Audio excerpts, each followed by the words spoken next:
Today we're going to look at the self-defense and combat applications of Tai Chi. So not Tai Chi for health, not Tai Chi for relaxation, but Tai Chi as a means to protecting yourself and, if necessary, obviously others. We will look at different aspects. We'll look at single-person drills, two-person drills. We'll look at power generation. There's a variety of things that I'm going to cover. But I'm going to do it using an underlying framework based on a form of Tai Chi called the 24 move short form. The important thing is that form is very, very, very commonly practiced throughout the world. So even if you haven't done Tai Chi before, using that as a sort of a basic framework means you can go away from here with techniques and the ability to go on YouTube or go to a Tai Chi class in lots and lots of places and kind of refresh your memory as to what the underlying form is. The other thing that's really interesting about the 24 move form is it was developed in 1956 at the behest of the Chinese government. They got together a group of people and said, we need something to teach people for health and fitness. So the 24 move form was designed for health and fitness. And what I find interesting is how easy it is to take moves out of a form that was designed for health and fitness and, if you like, retrofit combat and self-defense applications. Now, there's two possible reasons for that. One is because me and the other instructors that have been influenced on me have the skills to do it.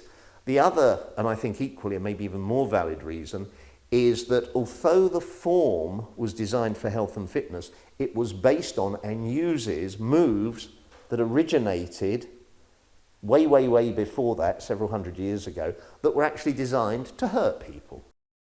The other thing is I want to share with you an underlying theory. Imagine, if you will, you're back in China a number of hundred years ago. You are a merchant, or you're a courier, or you're a businessman. You're somebody whose job, let's say, means you have to travel from town A to town B. And either along the road or when you're actually in town B, somebody wants your money and they start a fight with you. My contention would be that back then a fight was not necessarily like the fight you get outside the Dog and Duck between a couple of teenagers, which is, if you like, consensual violence, where Friday night you have a punch up, you see the guy Sunday and you go, all right, mate? Yeah, that kind of young head-butting kind of thing, I don't think was part of the scene. I think what we were looking at was a scenario where, as I say, you're a merchant, you're on the road, somebody wants your money, and they probably want your life as well, because why not? Yeah, there is no police. Go back 300-400 years in China, where's the nearest policeman? Would you agree with me? The nearest policeman is maybe 500 miles down the road, 1,000 miles down the road, and does he actually care about you at all? No. So you had to have self-defense skills that were effective. Tai Chi came to prominence as an effective means of self-defense. It didn't come to prominence for health. It didn't come to prominence for anything other than the fact that it was a kick-ass martial art, to the extent that at one point the Emperor's bodyguard, the Emperor's private army, was taught Tai Chi as an effective fighting system. Yeah? So back then, there had to be moves that worked. And you've got to say, well, what kind of moves work? You can look at a lot of Tai Chi, videos, a lot of Tai Chi instructors indeed, will use kind of pulling, pushing moves. And I've actually had one instructor say to me, and a good instructor, that what he does is he pushes people away and he'll push them into the nearest wall because the wall will do his fighting for him. Now, hang on a minute. I see what he means in a contemporary sense, but again, go back a couple of hundred years, whenever. Would people perhaps have carried weapons? Yeah. Somebody comes up to you and maybe without drawing a weapon threatens you. And you use your martial skills and you push them and they do a double back somersault. And do they, A, get up and go, oh, great master, please teach me your martial skills? Or do they go, now I'm going to cut your head off? I suggest the latter. So the idea of pushing somebody away, to me, doesn't make sense. Sam, can I just borrow you for a moment? If Sam is the nasty assailant, if I push him away, I'm just pretending, right? And he pushes away, let's imagine it was a really big push, and I push you all the way back to the wall. Whoa, bump, thump. Now would you agree with me? Now your back's hurting and you're angry. So you're going to come back, yeah? Okay, supposing Sam is here, and instead of push, I go smack, smack, smack, smack, smack, and Sam is now in a crumpled heap on the floor. You don't have to be, you can go and sit down. Thank you, round of applause for my beautiful assistant there. Would you agree that from a strategic point of view, that's a better system? Would you agree with me that perhaps if that theory of strategy is right, that might be why it became a preeminent martial art?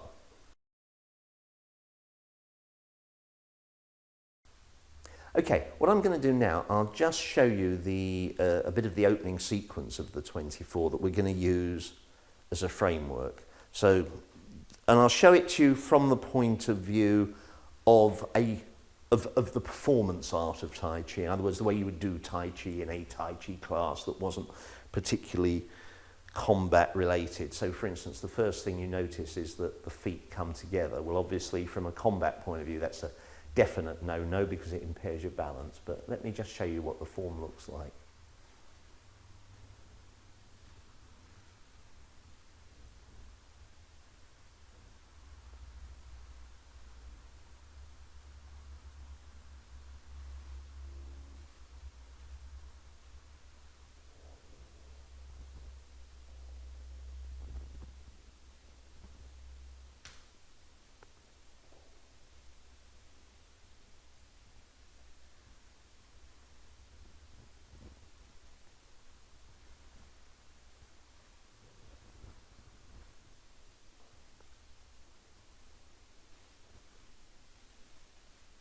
Okay, that's the first section. As I say, feet together, forget about that because that's what people do because it looks nice as a formal beginning and ending part. So the form, if you like, starts here. This, if you like, is your general, normal, conversational stance, albeit, you know, it might be slightly different depending on how you hold your body. But this is a beginning stance. The opening move of the form, called cunningly opening move, is the one that comes up and goes down. And if you really kind of want to be clever, you could say it goes up, down, and then you could also include this little bit here, which is a transition between the first move and the second move. But if you include that as well, it gives you some extra goodies, which we'll get onto. Let's look at this shape here. Let's start looking at easy things, and then we'll look at more complicated things. So let's look at just reach out and grab. There's your opening move, okay? Reach out and grab with one hand. There's your opening move. Reach out and grab with the other hand. There's your opening move. Now, my hands can come, sorry, can I just leave your hand there? My hands can come there, or if I want to protect myself against this coming in, one hand can come here, because that then gives me a bit of distance. But again, if you grab there, that's just a simple block. Now, in the form, the hands come up and they go down. And in Tai Chi, you use your body weight a lot. So the hands come up as the grab comes in. I don't pull down like this. Hands come in and I sink. And I get a more effective pull down. If we would one more time, I can come here and I can pull down, yeah? I can also, if just one hand's grabbing, come here and then pull down that way. I've then got other things I can do. So within everything I teach, I do want you to understand that your prior learning, your natural body movements, you know, if Glenn goes to grab and I hit him on the nose, I did something else, it wasn't the thing, but it's an okay thing. So what I want to start off practicing is two things. One is, if you could grab, is just this followed by that, just to see and play with just bringing your arms down and just dropping the knees slightly, yeah? And then we'll add one other move in as well. That followed by that. I don't want you actually hitting each other, but I just want you feeling the power you can generate here if you sink as you come in. So what I'm doing here is I am going off the form slightly insofar as because of where Glenn is, because I know I want to hit him, I'm moving my body in. If you were there and you sort of lunged in at me a bit more, then that might be a strike anyway, yeah? And equally, if you do that one more time, I might actually step back because I don't want to be butted in the face. So everything is situational, yeah? Two things to practice. One is just this and that, and the other is this followed by a strike. In terms of where you would strike, use this part here and either come just onto the chest, or if you wanted to, you could come onto the collarbone. Neither of those are magic pressure pointy things particularly, but both of those, if dropped into with weight behind them, will have an effect of taking somebody's balance away. Yeah.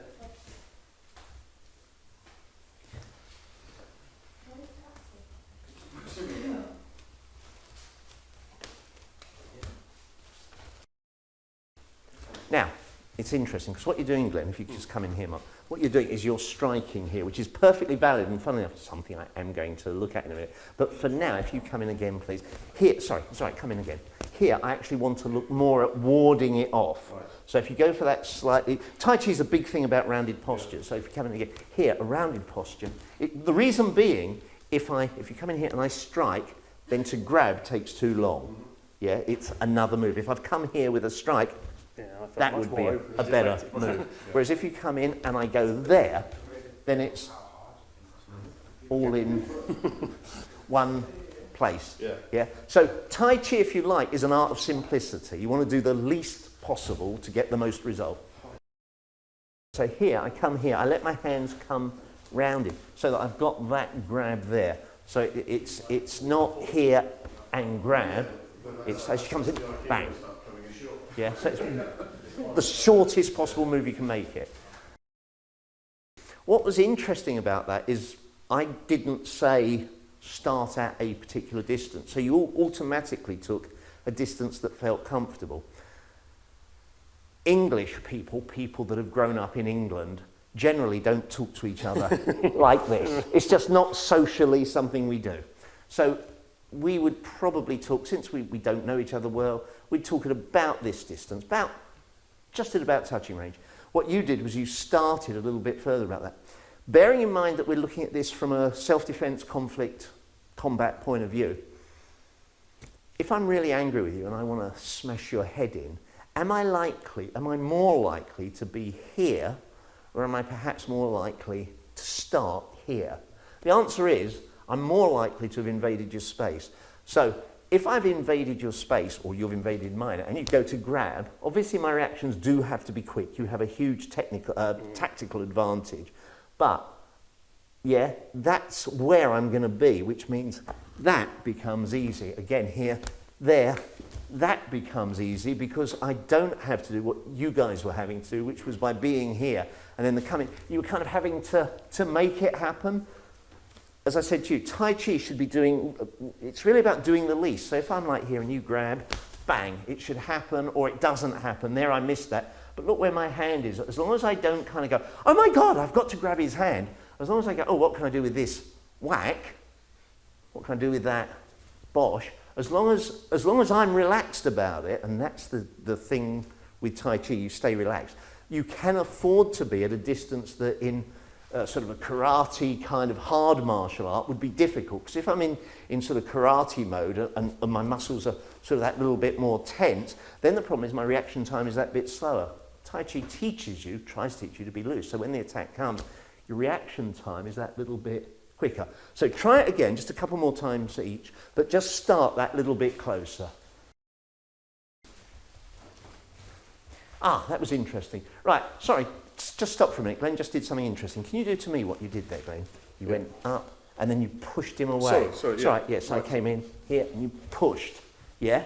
Now, it's interesting, that's quite a natural thing for you to do, but do you see that from my perspective, that's the wrong thing to do?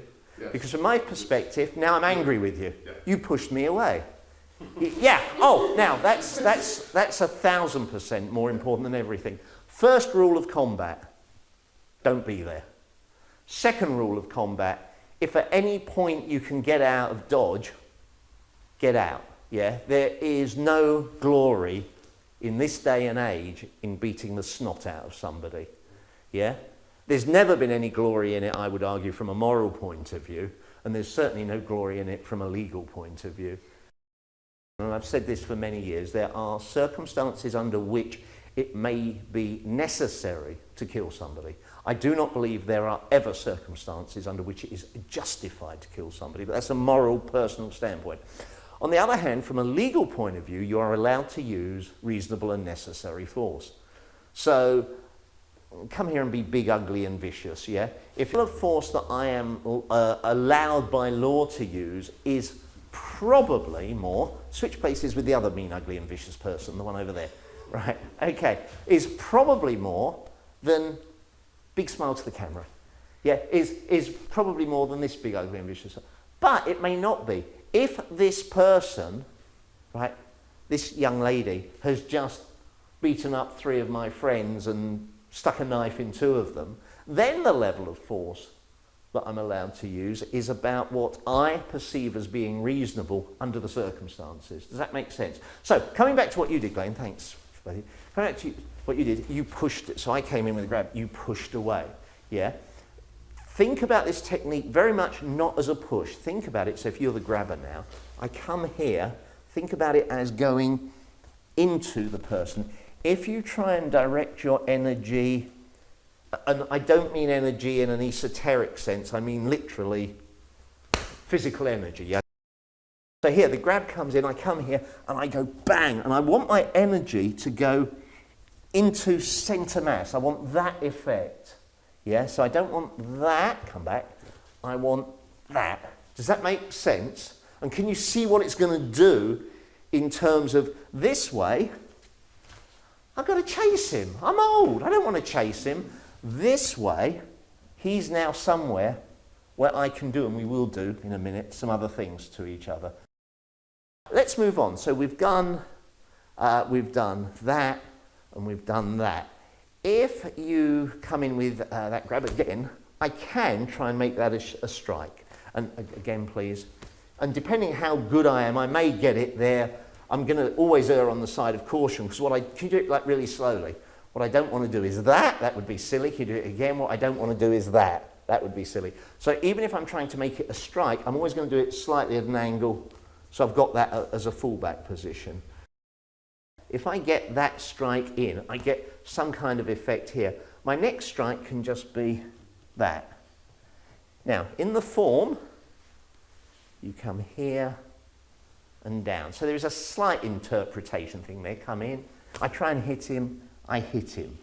Yeah? From there, I can bring him down, I can grab him down. I've always got knees and things to throw in. But what I'm trying to do here, come in again, is hit and hit here, or hit and hit there. Yeah, so that's one thing that I want you to try. Now, in the form again, sorry, my apologies, Sam. Just stay there for a minute. In the form, we come up and we come down. Another thing I want you to look at is if you just come in with the grab on one side, I want you to come out here and then just come down here. Now, when you're doing this to each other, if you were doing it for real, I'm going to do it slowly, you would come up and you would drop your weight into that as much as possible, so as to try and make this a strike to the centre of the bicep and just a strike to somewhere on the lower arm. So here it comes in, I move out the way, I could hit him if he was in the right position. I'm just going to try and do that.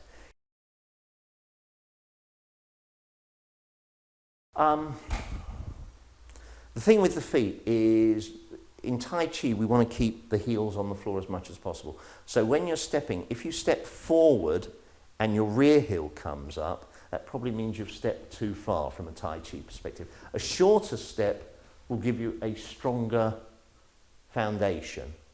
If you're stepping backwards here, this is fine, except it means the Achilles tendon and other bits of the foot are doing a lot of work in order to maintain that stability and position. Taking a shorter step keeping the heel on the floor, keeping everything relaxed, letting everything sink down is stronger. So, sorry, come on, Mark. So from a combat point of view, if you punch me, yes, of course I want to move out the way. Yeah, punch me again. Yes, of course I want to move out the way. Punch me again. Yes, of course I want to move out the way. But the smaller that I can make the move, if you punch again, right, lovely. The smaller I can make the move, that as long as it stops me getting hit, the more likely I am to be in a position where I can do something. If I react, punch again, with a big move, then A, your flow isn't interrupted, so you can now follow up with another punch and I've still got to defend. Yeah? And B, my ability to defend is reduced because I've lost contact. Punch again. Here, I'm now in a superior position. Yeah? Whatever happens next is up to me. But because I moved less, and if you notice, my feet are actually not doing a hell of a lot at all. Yeah? So again, less is more. Grab, so he works off of a grab and he interprets the initial move as a strike here, either up the nostrils or into the eyes.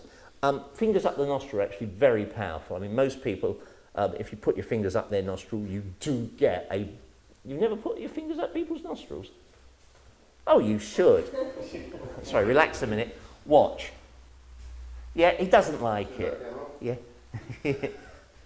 You can take it. There you go. Yeah, to have somebody, to put your own finger up your own nostril is kind of okay. Most people do that. Yeah, watch people, next time you're out driving the car, watch the car next to you at the traffic lights when you're parked safely, and somebody's got their finger up their own nostrils. But to put your finger up somebody else's nostrils, you've actually got to be careful when you're doing it because it's very easy to make the other person nostril bleed. But that kind of thing will get that kind of effect. Yeah? Again, from there, if you want to, you can come down here. Or if you want to, having got that, you could come in. Now, if you notice, here's the collarbone. Yeah? If I let my fingers go just behind and down in there, I get quite a strong effect. Not on everybody, but on a lot of people. Oh, yes. So somebody grabs, I come in with a strike. To hit, I'm just flicking that time, but it could be a strike. I then come in here, I'm going to grab behind both collarbones and I'm going to tuck in and pull. My instructor in America alleges that you can actually pull that out if you're strong enough. I've never actually wanted to do that to anybody, but that would be my intent, right? The Chinese talk about the yi leading the qi. The qi is your energy, the yi is your intent, your intention. In a conflict situation, Sam's bigger than me, Sam grabs me. If I'm going, oh my God, he's grabbed me, and he's big, and he's ugly and dangerous, and he's going to kill me. What am I going to do? What am I going to do? Oh, I'm going to hit him. Do you agree with me? If that's the kind of thinking, I'm going to hit him, and then he's going to get really cross, and he's going to kill me. I'm going to hit him something like this. Yeah, it's not going to be very effectual. If, on the other hand, he grabs me, and I think, what on earth is this blah, blah, blah, expletive deleted doing? I don't like this, and I'm now going to teach him a lesson. Bang! Would you agree that my intent, my mental state is different, my energy that I am able to deliver is different? Does that make sense? So in this case, here, whatever, here, coming in there, my intent is ripping, clawing, killing, hurting. Yeah, it may just do that. On some people it won't work. And on some people you will do that and you could swing from it and it won't work. But the nice thing is, in the form, the hands do that. If that doesn't work, then you've got that, and do that gently to each other, that, and then also from there, if that doesn't work, then you go back to plan one. Yeah? It is never wrong to do the same thing twice in martial arts. So if I hit somebody once, to hit them a second time is generally a good thing. Yeah, you don't hit them once and kind of go, oh, I wonder what will happen now. So let's just break that down. So from here we've got nose. Just do that once to each other just to see that it is uncomfortable. It's not just me. You've got the eyes. If you've got somebody like Sam here with quite prominent eye sockets, you can actually, if they grab and sort of pull me in a little bit, you can actually just come up and push. I'm not pushing into the eyes there at all. I'm just pushing. He likes you. grab. Right. So here, I'm not pushing into the eye, so I'm just pushing up on the eye socket. Yeah, that can be quite a nice technique because it's quite, do you agree, it's quite uncomfortable, but it's not damaging. Yeah? So, one is nose, eyes, we could just push up here. Second one is coming in on the collarbone, behind it, digging in, and make yourself really strong, just don't let it hurt you. Drop down. And then if that will give me a moment to reset for that again. Yeah? You don't stand there all day doing that, by the way. There are other things you would need to do. But just practice that a couple of times and see where you go with it. Now, generally, when you grab somebody, you don't grab them at a distance. If you grab somebody, you grab them because you don't like them. If you're grabbing them from a distance, probably because you're going to push them away. If you don't like somebody, it's like... So they are actually in that position where they can do that. Right? Be careful if you've got nails. So, but gently... Stick a finger up his nose. Yeah? Is it nice or is it not nice? It's not nice. And she's not doing it with any intent. If you were doing it with intent, I'm not going to do it, you would take the finger and you would intend to push it to there. Yeah? Yeah. All the way through the top of the head. Right, go. There. Yeah. Try the pull on the... Yeah. Now, let your fingers come in behind and roll in. Yeah, it's not nice, but it doesn't actually do any lasting harm. Yeah. Keep going.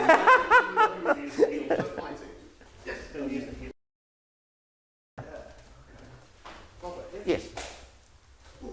Obviously, we're talking about touching the nostrils. Depending on the force that you can, because is there a limit to how much force you should use? Okay, sorry, can I have everybody round? Sam's just asked an interesting question. Sam said, when you're attacking the nostrils, is there a limit to how much force you can use? Now, let's deal with a common but not true statement. There is a commonly held thing that you'll hear sometimes in the martial arts, that if you hit somebody hard enough, you can drive the bone of the nose up into the skull and kill them. That is complete and utter untruth. It is not physically possible. It's not. The bone behind here is hard. The little bit of bone in here isn't even bone, if I remember correctly. It's cartilage. So physically, you can hit there as hard as you want, and you're never going to kill somebody by driving the cartilage into the brain. You can hit somebody here hard enough, and you can kill somebody because you can cause trauma to the brain. And can I just hit your hand, please? Did that hurt? No. Did it kill you? No. Right. The problem is you could hit somebody that hard, and if they weren't expecting it, and if there was something wrong with them, it could kill them. You could hit them here, and if they had a predisposition to an aneurysm or whatever, it could kill them. So any time you touch anybody, things could go horribly wrong, which is why occasionally you'll see in the press manslaughter cases where something that should have been just a couple of lads who've had a couple of beers too many, throwing a couple of punches and being stupid, actually becomes a tragedy. Because you never know. Yeah. And we had, haven't we had this year, a couple of footballers have had, did one of them die? Or football's not my thing, but one of them was in hospital for a long time, wasn't it? Collapsed on the pitch, heart attack. So you never know. You never know what's inside somebody. In terms of how much do I want to do it, if somebody is here and they are threatening me and I think, well, the worst they are going to do is give me a telling off, then no, I'm not going to stick my finger all the way up into his nose. If the person here is screaming at me and saying, I'm going to, you know, figure it out for yourself, but do something really bad, then coming in there and maybe taking one of these fingers, you know, up to the first or maybe even the second joint, yeah, absolutely allowable. It shouldn't do it shouldn't do, from a medical point of view, any long-term damage. I mean, I suppose if you kind of went like this and you were really strong and you ripped the nose open, you could do stuff that cosmetically would be pretty horrible. And if you want to think about it from a self-defense point of view, you would probably want to be fairly comfortable that you could justify it, because you wouldn't want the police to come along and see you without a mark on you and the other guy looking really, really ugly. Yeah, so there is an issue that as a technique, it's not, you know, I mean, doing that to somebody, if it's effective, kind of just leaves a couple of little bruises. Yeah, a technique that we will come on to later is slapping. If you slap somebody, now a slap can knock somebody unconscious. If you slap somebody and they decide that, you know, they're going to press charges, or the police can't be sure who the aggressor was, and you get charged. In a court of law, if you can imagine the big ugly person sort of standing up and giving evidence and go, and then your honour, he slapped me.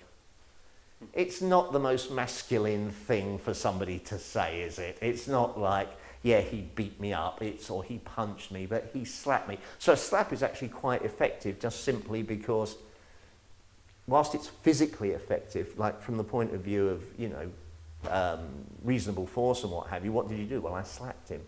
It's not exactly, I was intending to kill him. So no, I wouldn't worry about how far up it goes. Now if you grab on there, I'm going to come up. This will take a lot of the strength out the arms, because obviously they'll be preoccupied with not having my fingers in their nose or in their eyes. I'm then going to come down here. I'm then, do you remember in the form, it went out, up, down, and then there was a roundiness to it. There's this, in Tai Chi, this is called hold ball, and some people do it that way. I sometimes do it that way. But there's a bit where you end up with some curviness happening. So you've gone sort of up, down, now we're going around. Right, so if we've got here, and we've gone up, down, here, if we go around, now I'm not getting a great effect, but I am getting an effect. And again, if I've gone here, sorry, grab again, here, here, here, there I've got a throwaway, but what I've also got, if I want it, is here. I've got this kind of beginning to take control of somebody. Yeah, we'll look at what you do once you've got control as a later thing, but I come up, I come down, and I start to come round. Yeah, so here I'm starting to get some control. Now, can I just ask you to stay there for a moment? That position, doesn't matter which side, that position is what in Tai Chi is called hold ball. If you grab me one more time, Mark. So I come up, I do whatever, I come down, I pull this round, and I come to there. This, one more time if you don't mind, Mark. Here, here, this could be that slap I mentioned. Mm-hmm. So if I just do it on the other side. Here, here, that could be a slap. You can slap to the ear. Don't do it in practice, because you can damage the eardrum. So for practice, just put your hand either on the neck or on the head away from the ear.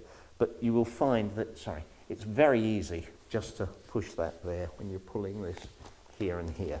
Yes?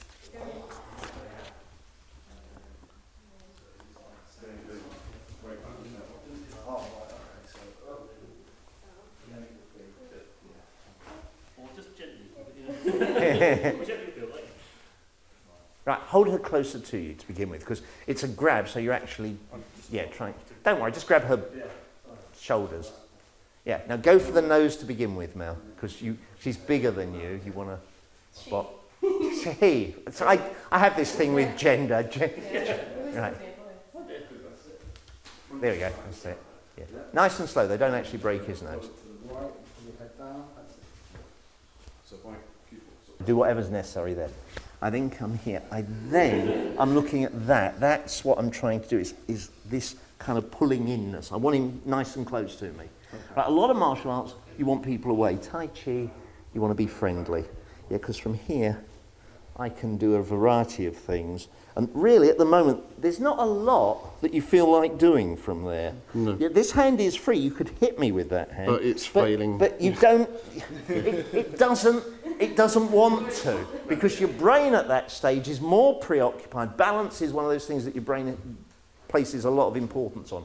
So the minute you're there, there's a large part of your brain going, what? Yeah, yeah. If I teach you enough different flavours of things, over a period of time, and if the structure is right, that period of time will not be years and years and years and years. It will be a relatively short period of time. Your body will automatically understand that certain situations need a certain response. So if you hold me here, as you were now, and you're holding at a long distance, right, that is an ineffective technique. I'm not saying I couldn't make it work. There are ways I could make it work. But what I assume is that with good training, my body will just automatically know that there are other and better things I could do. And I hadn't pre-planned that. And I'm not saying that was a good technique. That was just letting my body use some, yeah. So for instance, against a long grab, right, you might kind of come over with something towards the head, which might slap, might hit, but if not, it'll take their sight picture for a second. You might then hit down here. Again, if you drop your weight into that, that can be effective. You might just then come back and hit them. You might come here, peel them off. There is a wrist lock there. I don't know what you call that in Aikido terms. Sankya? Oh, Kodigosha, yeah. Oh, I always thought Kodigosha was that one, but I know some people do the same technique different ways. But okay, so you got that. Or what happens is, here's the slap now, because he's big and long and he's holding you away. And as I said before, if somebody's holding you, they're helping your balance, right, if they're holding you statically. So if they're holding you like this, they're helping you balance, you can kick them. If they're pushing you, let's say, that's when you can take their sight away, come around here, try and peel something off. And if you just end up with one finger, something really interesting about fingers bend this way, they don't bend that way. So you bend them that way. And if you want to be sensible and that it's somebody bigger than you attacking, you don't bend it gently. You take that finger there, back to there, that quickly. There will be a funny sort of snappy, rippy sound. And generally speaking, the other person, unless they are very drunk or on drugs or something, at that person, they will decide not to bother you anymore. If that doesn't work and they are on drugs and what have you, and there's the snappy sound and they do nothing, then you either grab the next one and do the next one, or you do something totally different. Does that make sense? Right. Let's talk about power generation. We were playing before with the technique where we were coming in on somebody, and I said about sinking your way in. First thing to say is almost every martial arts type and arguably every different martial artist seems to have some theory or other about power generation. Do it this way with a hip twist, do it this way with a double hip twist. There's probably somebody out there doing it with the full Elvis hip twist. Feet splayed out, feet facing forward, which I must admit I've been taught that by one instructor and I did like it, although it's uncomfortable for me. His argument was the minute you do that, your energy is going that way, whereas if you're facing your target fully, I thought, yeah, good thing. Lots of different theories of power generation. Also, the Chinese have a thing, I don't know that it's just the Chinese, but the Chinese have a thing where they look at the difference between hitting it, I'm going to hit hard down, hitting it sort of hard, and just trying to kind of collapse into it, a very sort of soft thing. I don't think it matters what you do. I don't think it's about the instructor saying, do it this way, this is the best way. I think it's about find out what is the best way for you. Because again, you know, if you just look at the body types amongst the five of us, we're all different, yeah? So what may be the best for me may not be the best for you. What may be the best for you may not be the best for me. The trick is to practice. What I want you to practice is a couple of things. And from a Tai Chi perspective, Tai Chi is big on keeping the body relaxed. Not floppy. You'll see people do Tai Chi. Oh, floppy. It's not about floppy. It's about relaxed. Because generally when you're tense,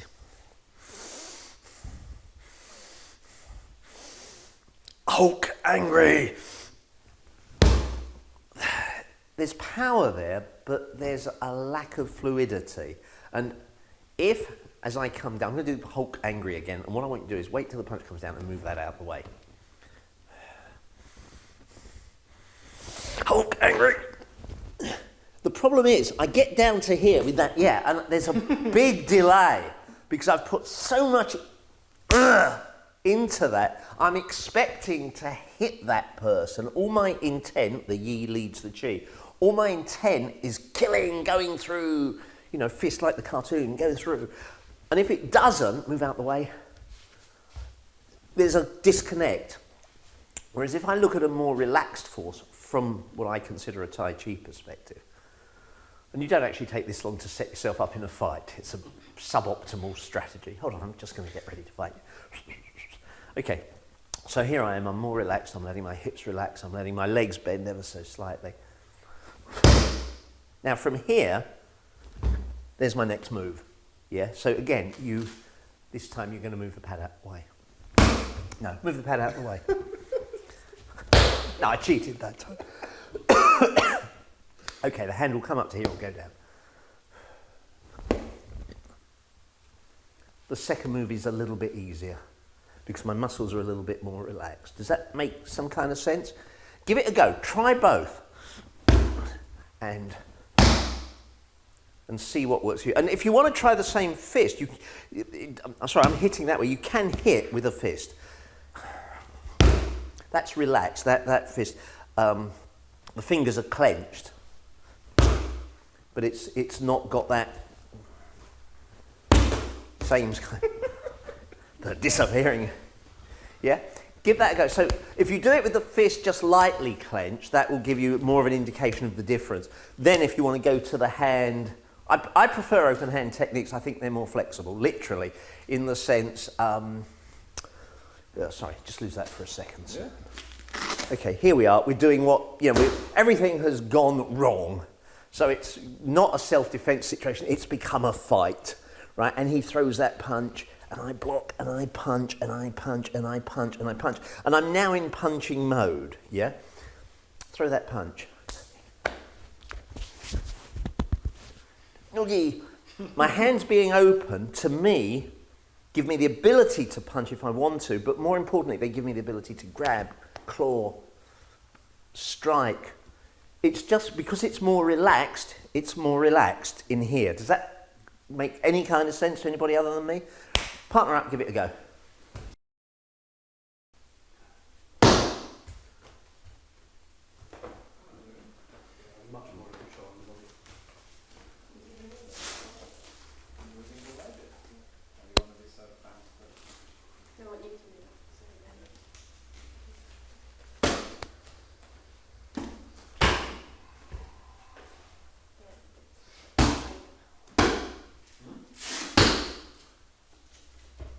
Swap over you two if you can.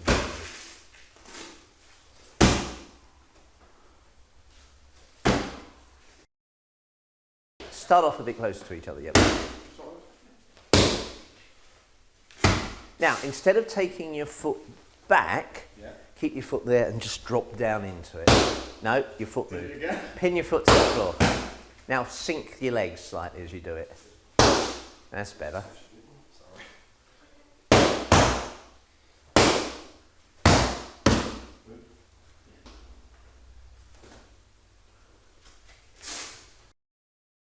So we've done this and we're happy that this kind of relaxed thing is quick and, sorry, just come back on Sam who was moving his foot. If I don't move my feet, then my energy is going there. If I move my foot back, then more of my energy, not only my energy, again, this yi leading the chi, my intent, if I'm moving my body away, it's different to moving my body in. So what's happening in my... So what we're going to do is we're going to do this, doesn't matter which hand we do it with, and we're immediately going to come around into something else. So I want to see... Now, in Tai Chi, I've skipped ahead a little bit. There are moves that look like that. So I'm bastardizing that bit of that move, as it were. So what I'm doing is I'm taking that little... this move is called part the wild horse's mane. So I'm just kind of coming down and then I'm coming in there. Now, whether that's a strike here, it could be a strike to the side of the throat, or whether it's just a forearm into the chest, it doesn't matter.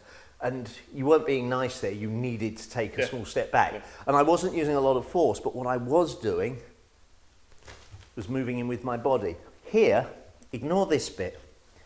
there's a mechanical linkage here, and if this foot, if my foot is out here somewhere, that ain't going to happen. That's again what I was saying about big steps. If my foot is here and I'm relaxed, then I can push that heel into the ground, and it pushes, it straightens out my body, and I get that effect. So never, don't think it's about fighting here because I like to know if he's had garlic for dinner or not last night. It's about fighting here because biomechanically I can be more efficient from here.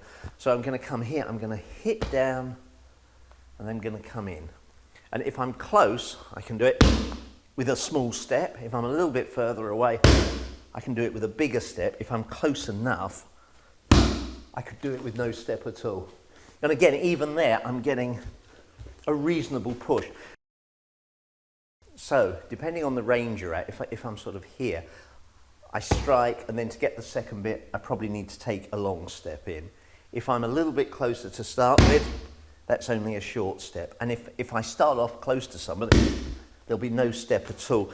And my energy, my power will come off whichever leg seems to make the best connection. For me, it will generally be the leg on the same side. For me, I find pushing off there, where my arm and leg are the opposite side, I find that a little bit more fiddly for me than that. But that will, again, be an individual thing. So you're going to practice, some people call it heavy hands. I mean, it doesn't matter. It's just a relaxed strike, immediately turning into something else.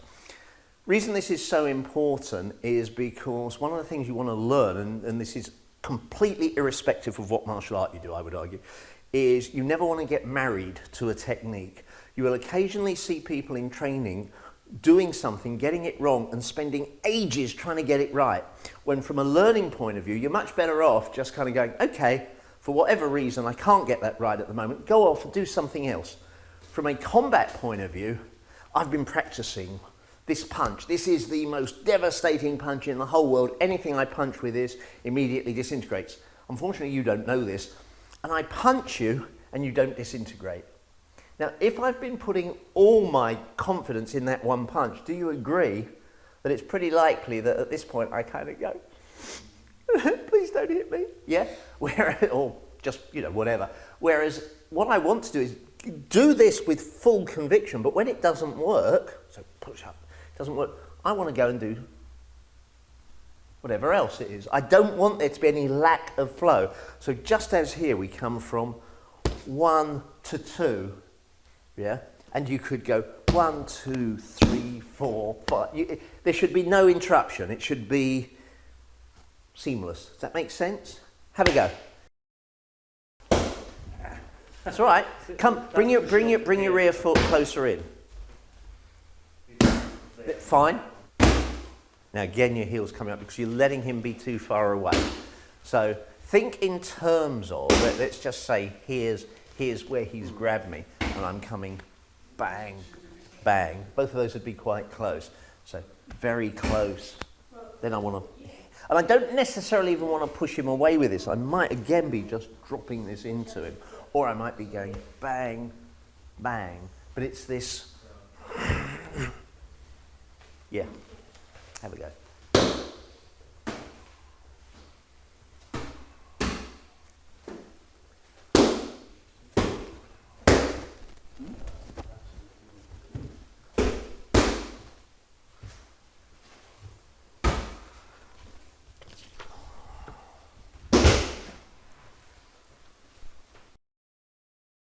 What gender is she? Thank you. So why are you hitting that like she's a girl? Thank you. Yes. I'll tell you why. It's because we're nice people. Yeah. And nice people do have at the subconscious level a recognition of who your partner is. But if you're not careful, if you start thinking about her as a nice person, she's actually got a knife in her back pocket that she's about to stick in you. She is not a nice person at all. She is your opponent. So this has to be with that same kind of conviction that you do if it was somebody mean and ugly like me. Yes, lovely. You do step in, don't you? You step in, just watch that your rear heel stays connected to the floor. Yeah, yeah. By the way, you step in if you need to, is probably a bit. Here, I mean, wait a minute, let's just take that out. If I was here, if I'm here and I did that, that's feasible. If I'm here, then I'm going to have to step in to do the first one. If I was here, I'd run away. But even if I've sort of stepped in to do the first one, I might then step in a bit more. So there's no rule, but whenever I'm hitting, I want to be pretty close. Because the closer I am up to kind of till when it gets to there, if I'm between there and there, I can generate a lot of power. Here it's more difficult. There it's more difficult. You can do it from here, you can do it from there, but there's a sweet spot. Yeah? So I always want to be, and again, from a combat point of view, you're taller than me, right? Your sweet spot, put your fist out as if you're punching me. Right, so that's about where you want me to be if you're punching me. There's still some bend in the arm, you can push through me, right? Whereas that, for me, is not my sweet spot. My arm's completely straight. I could probably punch you like that all day long, it's not going to hurt you. So, for me, I've got to actually come inside his sweet spot to get my one. Or, just put your arm there again, or I've got to back off and say, attack there, or attack there. Yeah? So,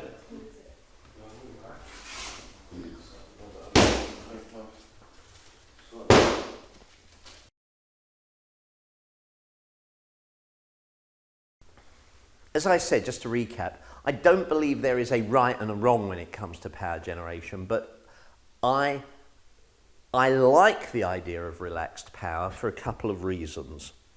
I think relaxed power is good in case you are ever unlucky, the guy moves, or in case you are really, really unlucky and what should be a self-defense scenario becomes a fight.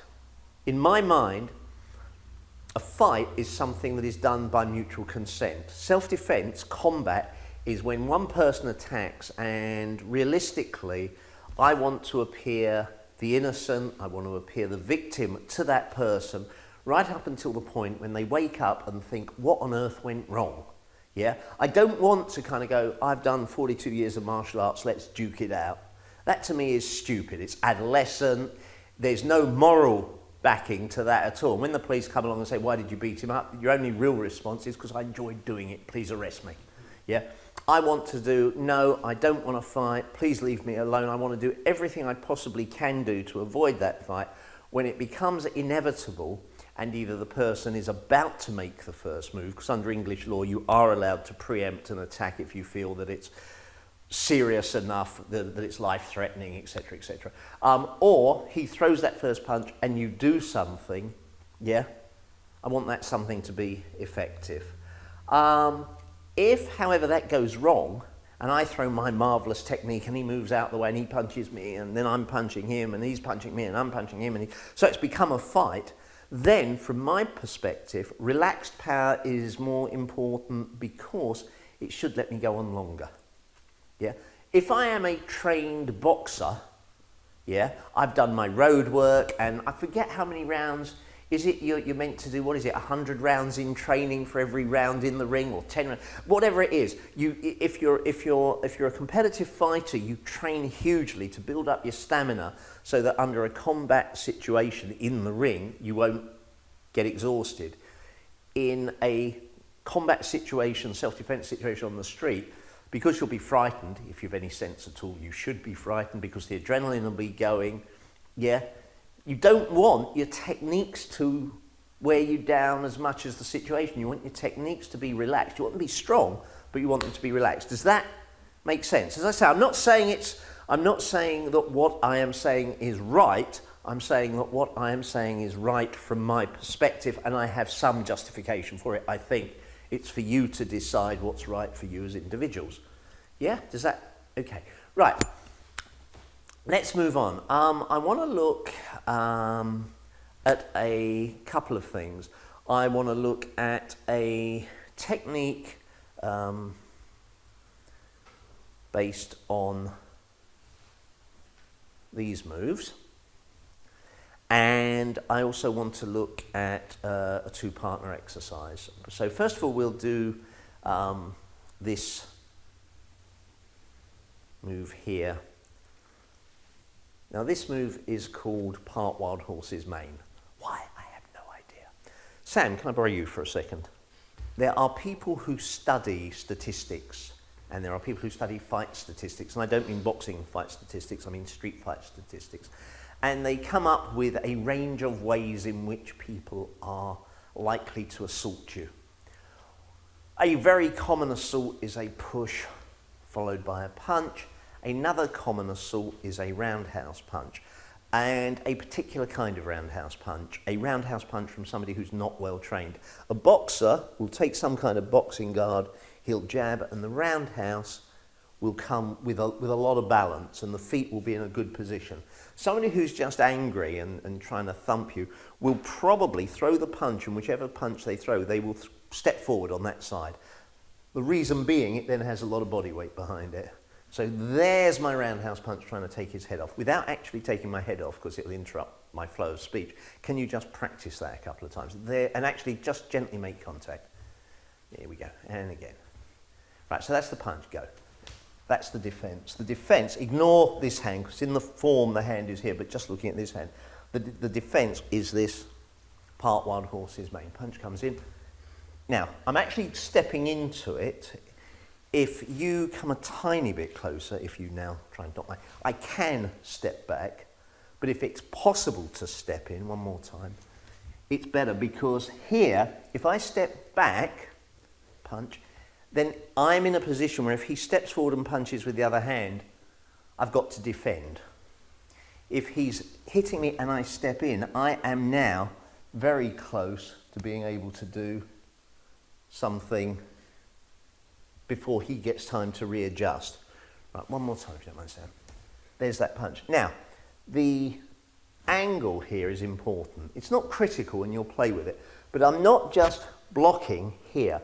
I'm actually going kind of 45 degrees through there. Because again, if I get it right, and I won't get it right every time, go again, please. There, did you see his body did that ever so slightly? If I can get that happening to his body, that gives me a huge tactical advantage. From here, I'm not being funny, but if I just exploded directly forward with whatever in that way, he's got nowhere to go. Yeah, so if you don't want one final time, there. Oh, and there I've captured a foot as well, and we will talk about that later on. There, so I've got strikes, I've got the thing we did before, fingers up the nose. That could just be a push. I've got that kind of, and here, notice what this hand can do. Having blocked, I can immediately hold him. And as a very good friend and one of my instructors always says at that point, welcome to the pain party. Because if you think about it, I said before about I don't want to do this because then he'll be angry. He punches. Here, he can be as angry as he likes. I've got somebody to play with now. Does that make sense? So all you're going to do for now is get this block, get that right, and then we'll add to it. Grab a partner. Now, you're blocking with the outside edge of your hand. What I want you to do is kind of push through more. Right. Hold on, let me put it into position for you. So that's kind of where you want to end up with your energy kind of going that way. Okay. Yeah? So I can step into it? Yeah. But you don't want to let it go beneath your elbow if you can avoid it. The reason being, if I'm here, I mean, I've still got things, we both do the same thing there. Yeah, we've both got the same throw there. I don't know if we'd both throw it, but that gives me more power. I've then got a very quick grip. If I've gone there, he can actually come under and hit me if I'm unlucky. Right, not intentionally, just accidentally. Yeah, never assume that your opponent is smart. They can beat you up and be stupid about it. They just be lucky, so you don't want to... That's good. Don't step back, step forward. There we go. Now, if he was too big, in fairness, because there is a weight differential, you could look at moving out the line slightly. That will have quite a strong effect, right? Because then, if you punch a little bit harder, then he will actually be pushing me into him. My body will naturally rotate, and I can actually hit. He can hit himself, which is never a bad thing. Hand facing you. Yeah, for this technique. I mean, it's not wrong. It's just a different technique that way. in with that foot. Quite close to You balance just go. Yeah, that's it. Because if I want to hit her, basically, if I'm here and I'm angry, I'm going to come in there. Now you want to cut into there, pushing that way, punch me, that way. Feel the difference? Yeah, okay, no, you don't. Okay, here you go. That's good. Ow. that. Yeah. Thin bones, I yeah, have no problem. yeah. So it's from here.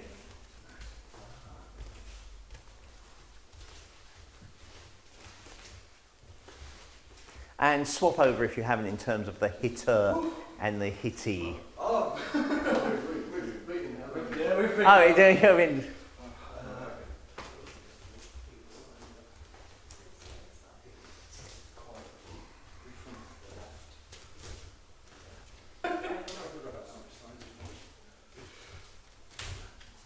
okay, and relax.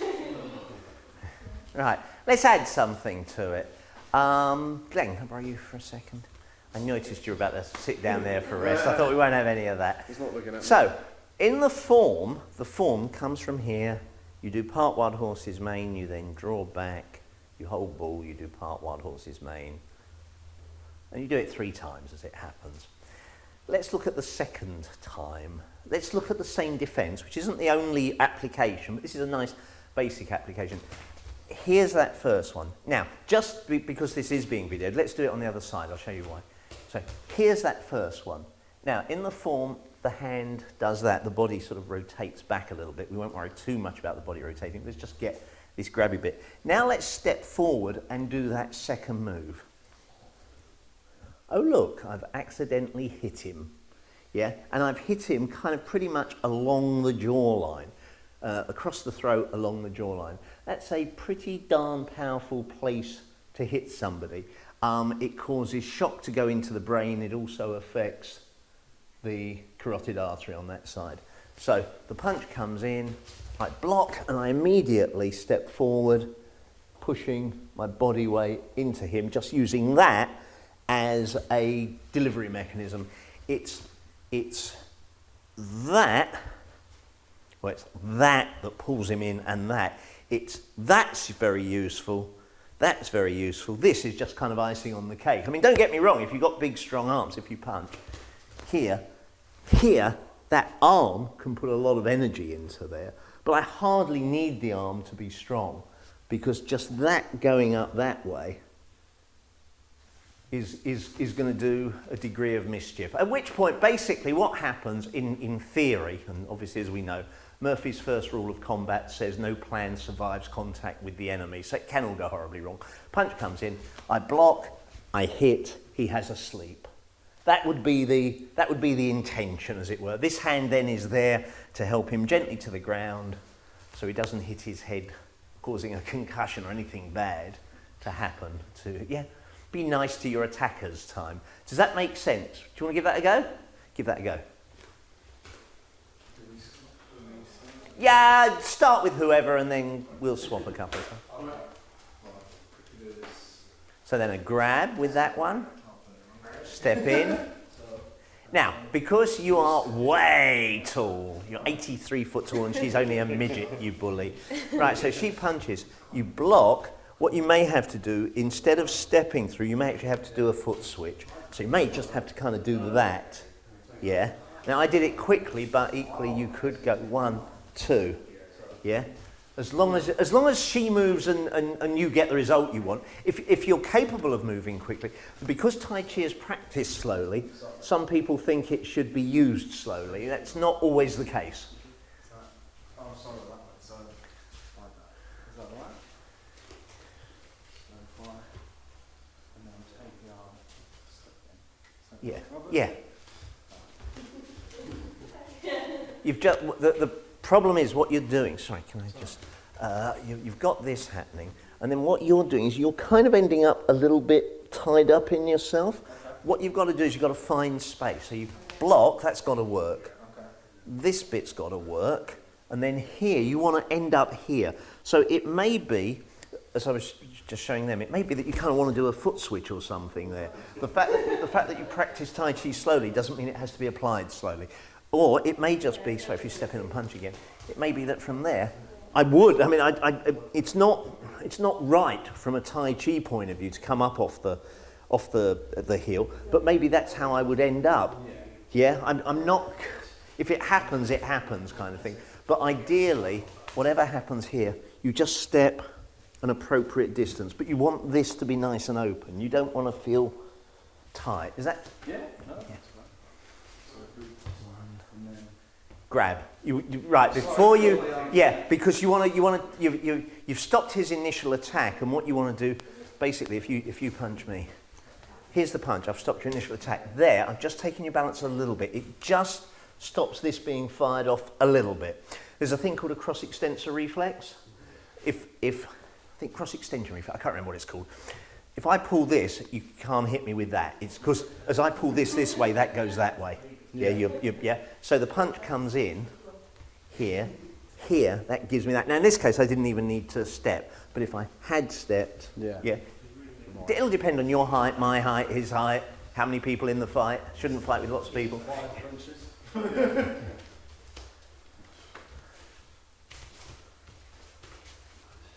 No, don't think. Yeah, you were thinking push again. Think, and yeah, that way. Womp.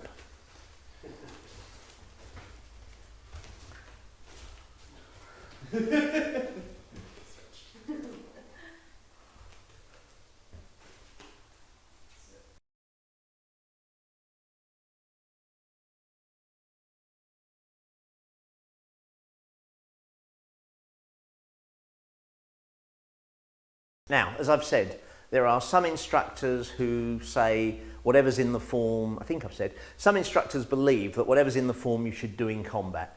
Other instructors say no, the form is just like a dictionary of words and every book will be just a compilation of those words. I vary. I think sometimes one's right, sometimes the other right. In this particular case, I'm going to look at something we can do. We looked at something doing 1, which is a block. We looked at something doing 2, which is a strike following the block. I'm now going to take it up a level and add that third one in. Sam, if I can borrow you. Okay, so what we have is, here I am minding my own business and he starts giving me some grief and he steps in and he punches me and I'm lucky and I get the block in. And there is an element of luck in anything, so yeah. I then think, well, he's a nasty person, so I come in and I hit him here. Now, I think he's a very nasty person and he's got friends and they've got knives and bottles and I really want to end this. And what I'm going to do is I'm going to turn my hand over and I'm going to bring it round, because remember he's stunned now, yeah? And I'm going to take this hand and I'm going to hit down, or I'm going to hit up. It really doesn't matter at this stage, because with his head in this position, he's feeling a bit fragile. So let's just do it again. So it's 1, 2, let it wrap the head round, 3. If I wanted to, I could just whack down there. But that feels quite nice to me. yeah, it's really nice. Yeah, that'll. And I'm not being, you know, am I being completely true to the form? Maybe not, but you know, I mean, I don't think they're going to come. Excuse me, you shouldn't have beaten him up that way. You should have beaten him up that way. One more time, if you don't mind, Sam. So there's the block. Grab, bash, grab. This could be a strike. Be gentle with your partners because you can actually hurt the neck there. Oh, and if I wanted to, actually, instead of taking that thing all the way down, I could even be really wicked and just shoot that through. As long as I was careful and didn't, I don't want to hurt myself by getting bitten, but I could actually just shoot that through into the throat from there.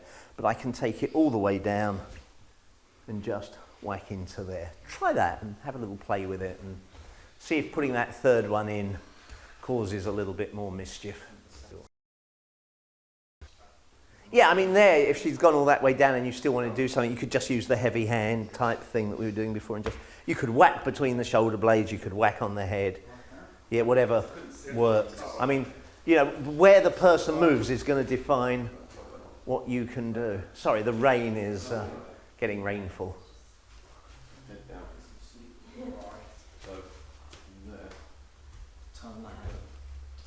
Yeah, the more you can control, that's it. Sorry, yeah, when it's being done to you, it's difficult to see what's being...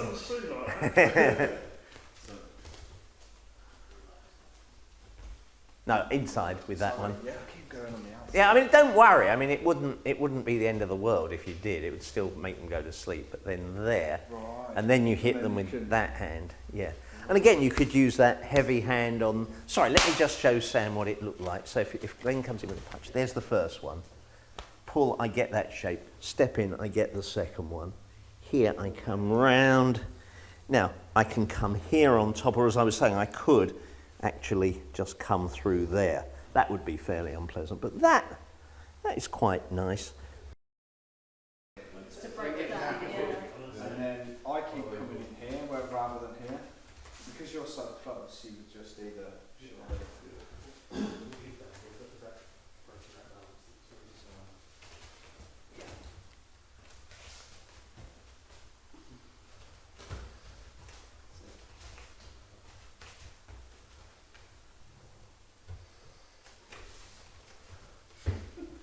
Do it one more time if you would, Mark.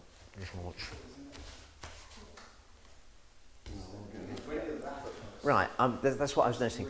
It's interesting. I think because you're a big, strong lad, what you're doing, if you come in, Mark, you're blocking okay. You're then coming in here, right? And then what you're doing is sorry, just relax completely. You're doing a big move here, right? Make that move smaller. Come back up, Mark, sorry. So, punch comes in, I block. I actually want him really quite close so I can whack him here, wash, whatever there, yeah? Because obviously if I take a lot of time, he might just fall away, then I've got to pick him up again, yeah? Or he might do something else. Once you start, you want, again, my theory would be that once you start to defend yourself, every move you make should ideally be as compact as possible because you want it to be as quick as possible. The way I talk about things, sorry, my apologies, let me just show you this. The way I talk about things is in tenths of a second. I don't mean a tenth of a second as a literal measure of time, but just as an analogy. So the punch comes in, bang, it knocks me unconscious. Okay, game over. Punch comes in. I have got now a small amount of time to do something before he resets. If before he resets I can get some kind of strike in a tenth of a second, let's say, that then gives me another tenth of a second to do something else, which gives me another tenth of a second to do something else, etc., etc., etc. If at any point I go, what comes next? What did we do on the course? What are you likely to do? Yeah, it gives him that time.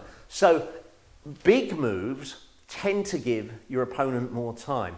If I can keep pretty much everything relatively small in terms of, yeah. And don't get me wrong, we're actually going to do some stuff in a little while where kicks, and yes, there is a place for kicks and what have you. I don't mean you can't have, you know, big whatever techniques that you learn in whatever other martial arts you might do. There's a place for everything. I mean, even high kicks like that, I would always say high kicks are contraindicated in a self-defense situation, but I know of true stories where people have used them successfully. So, you know, it's if you get to walk away and win, well, if you get to walk away, you have won. That's the only test. So for you, it's just 1, 2, here, 3 or 4, but keep it nice and friendly. Yeah, because that's what you were pushing him away. He's nice. He's gone to all that trouble. Yeah, okay.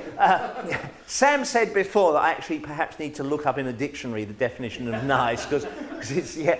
But if you think about it in the terms of just practical self-defense, you don't want to give him the chance to reevaluate. You don't want him to give him the chance to think, oh, that guy's a bit tasty. I will pick up that iron bar. I will pull the knife. I will go and get my mates. Yeah? You want, if he's attacked you and you have a right to defend yourself, you want it to be over and done with, and you want to walk away quickly. Yeah? Carry on. Bit more.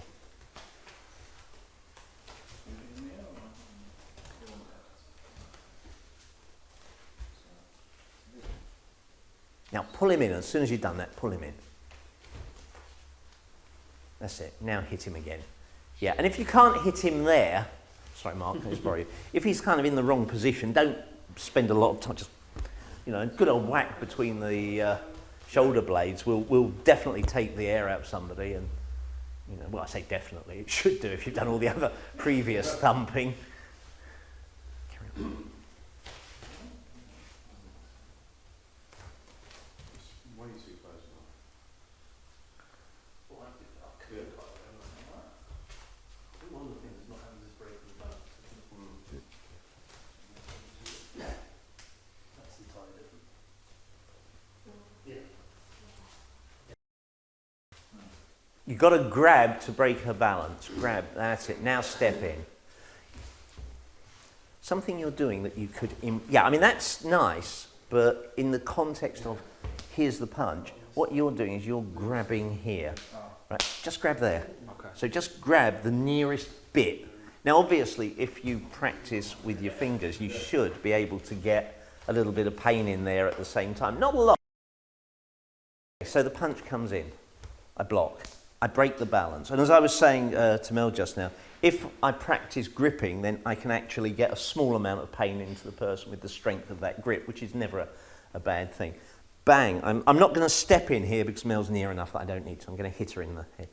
I'm going to come around here. Right. I'm going to bring her in close. From here, if I wanted to, I might be able to just, with whichever foot is available, kick at her legs. I might actually get the situation where I could kick her legs out from under. And if I was holding on to this strong enough, there is definitely a possibility there of damaging the neck.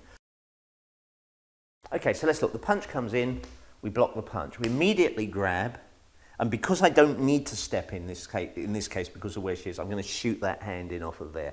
Immediately grab, bring it round, and I'm going to pin her head against here. Now, I could obviously bring my other hand underneath to support and crank the neck, but I'm going to keep hold of that. I'm aware of this hand. It's a threat, but it shouldn't be a threat unless I give some time. At that point, if I was to kick out the legs, whichever leg worked for me, or maybe even if I didn't feel comfortable about kicking, maybe if at this point I just was to jump backwards whilst holding the head, and maybe at that point leave go of the arm. There's a wide range of variety there depending... oh, your hair's a mess. There's a wide range of variety there depending on the mechanics, the size. Glenn,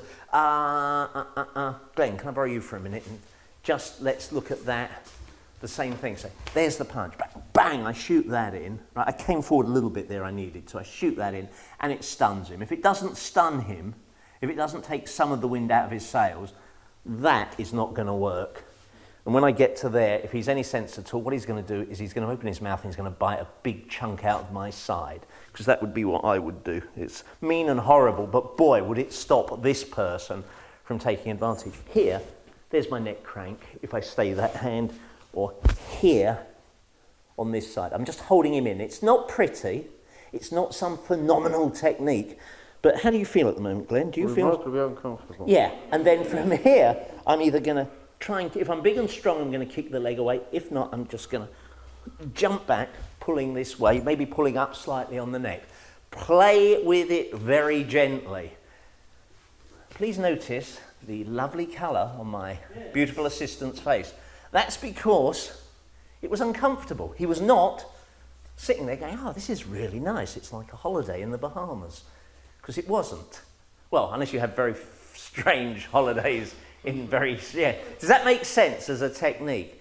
Again, there is... I mean, it is important to understand there is no such thing as, this phenomenal magical technique. I was talking to somebody last week. I was talking to somebody a few days ago. And he was saying that his mother went to a Tai Chi class, and the instructor said that there was a technique that he could show her against which there was no possible defense. And I said to this guy, your mother's being told bullshit. Because I don't care what your technique is. You can have the most marvelous technique where all you have to do is touch the person with one finger. But if I'm over here with a gun, your technique fails. If I am 1,700 meters away with a sniper rifle, your technique fails. If I'm in an aeroplane, some aeroplanes went over before, if I'm in an aeroplane and I drop a bomb on you, your technique fails. Even if you throw that marvelous technique and I move out the way, it may be that your technique fails. So nothing is guaranteed.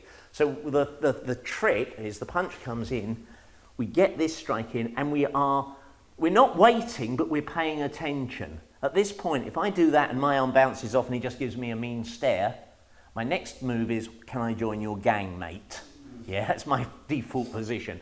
Right, but if something happens, if I get a little bit of like, ooh, then I bring him into here. Maybe whack that in there.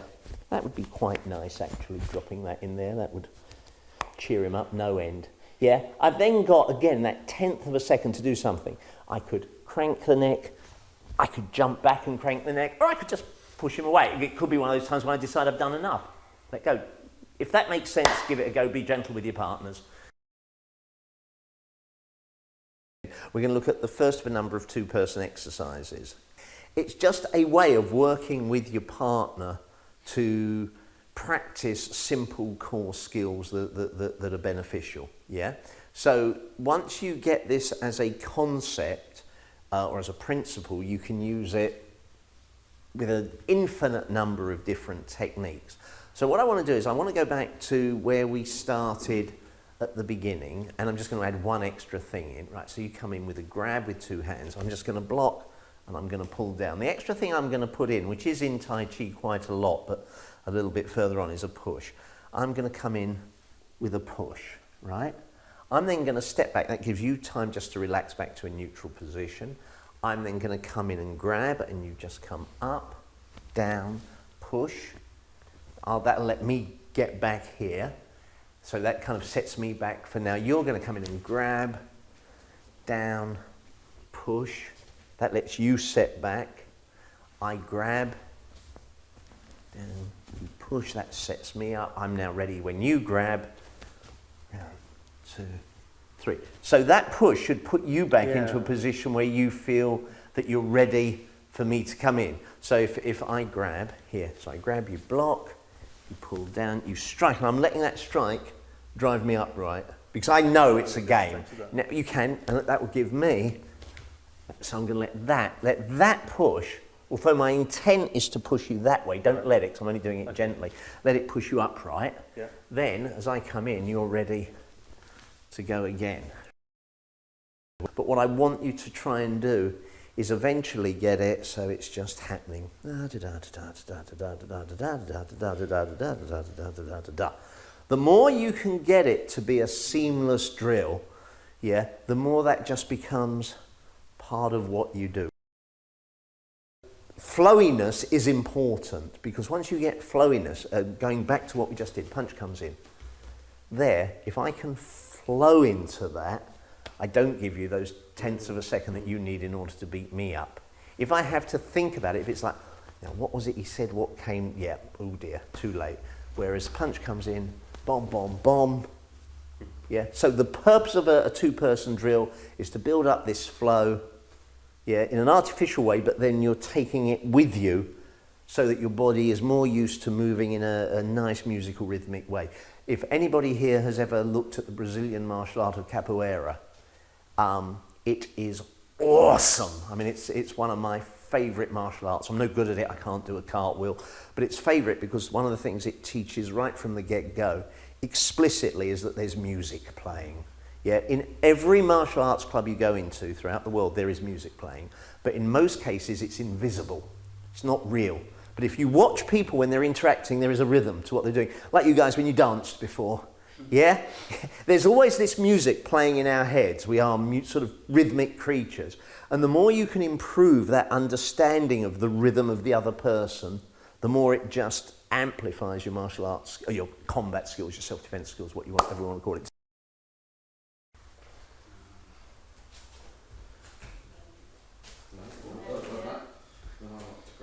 Yeah, before you grab, you've got to step in. Yeah, because you're ending up like further and further away gradually.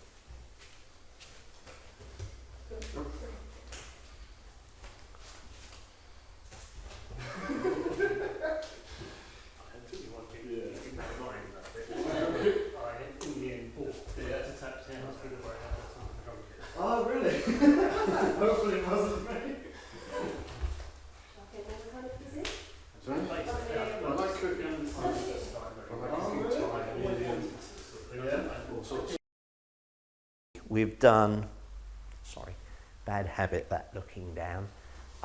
We've done a variety of things with that.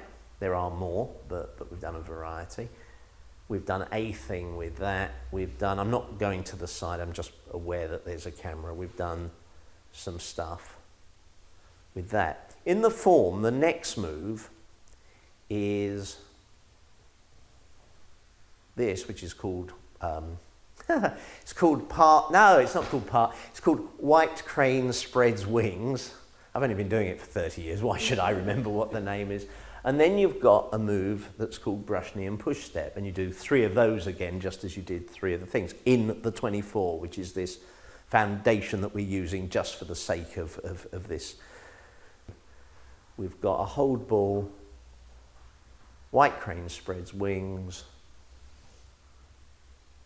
into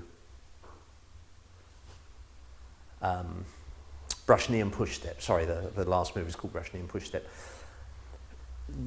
I'm gonna take things a little bit out of sequence. I'm gonna start by just looking at this shape here.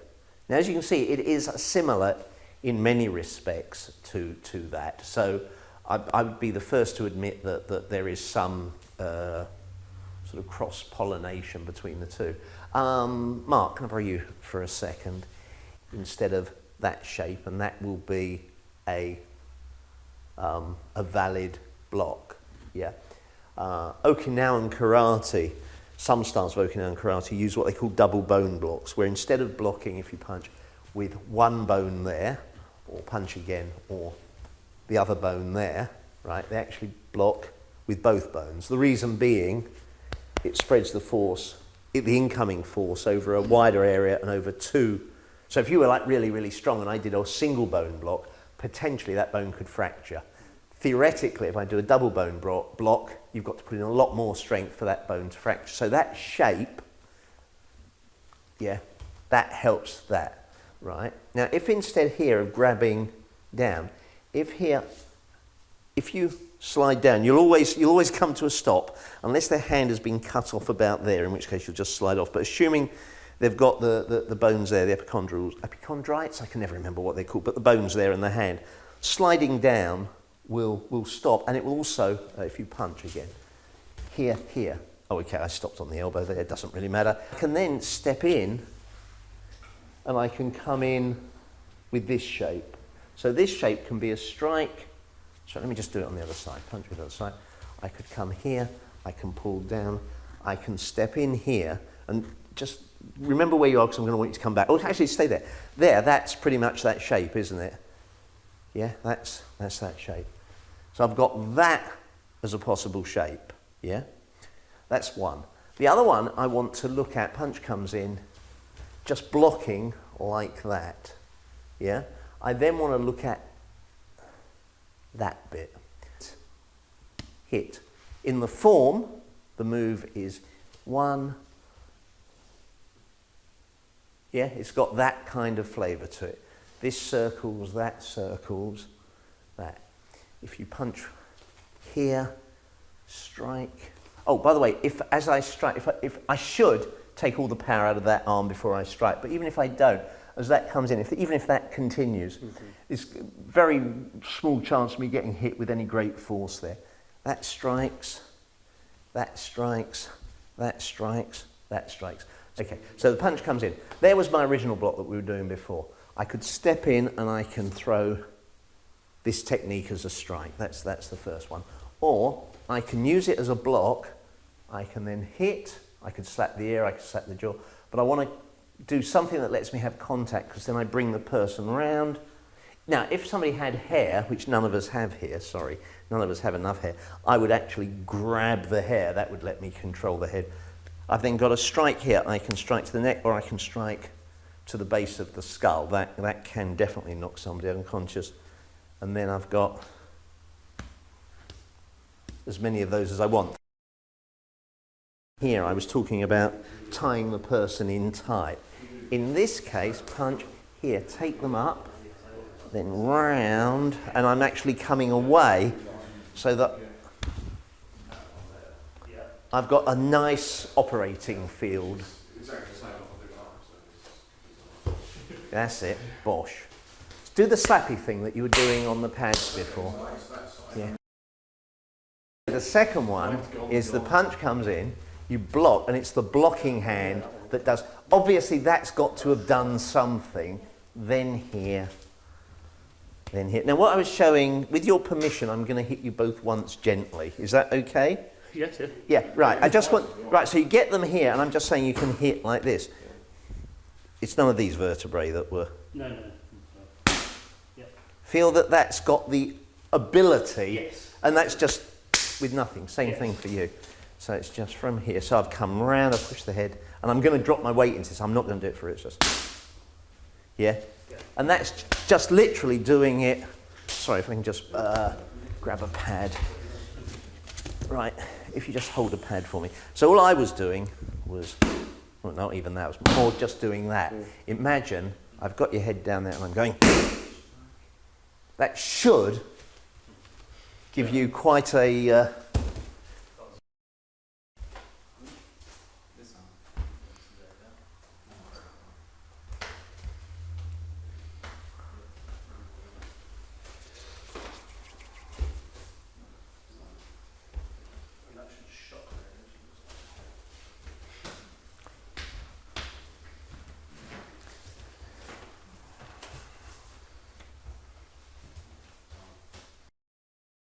I've got quite a nice position here to actually bring that down and round.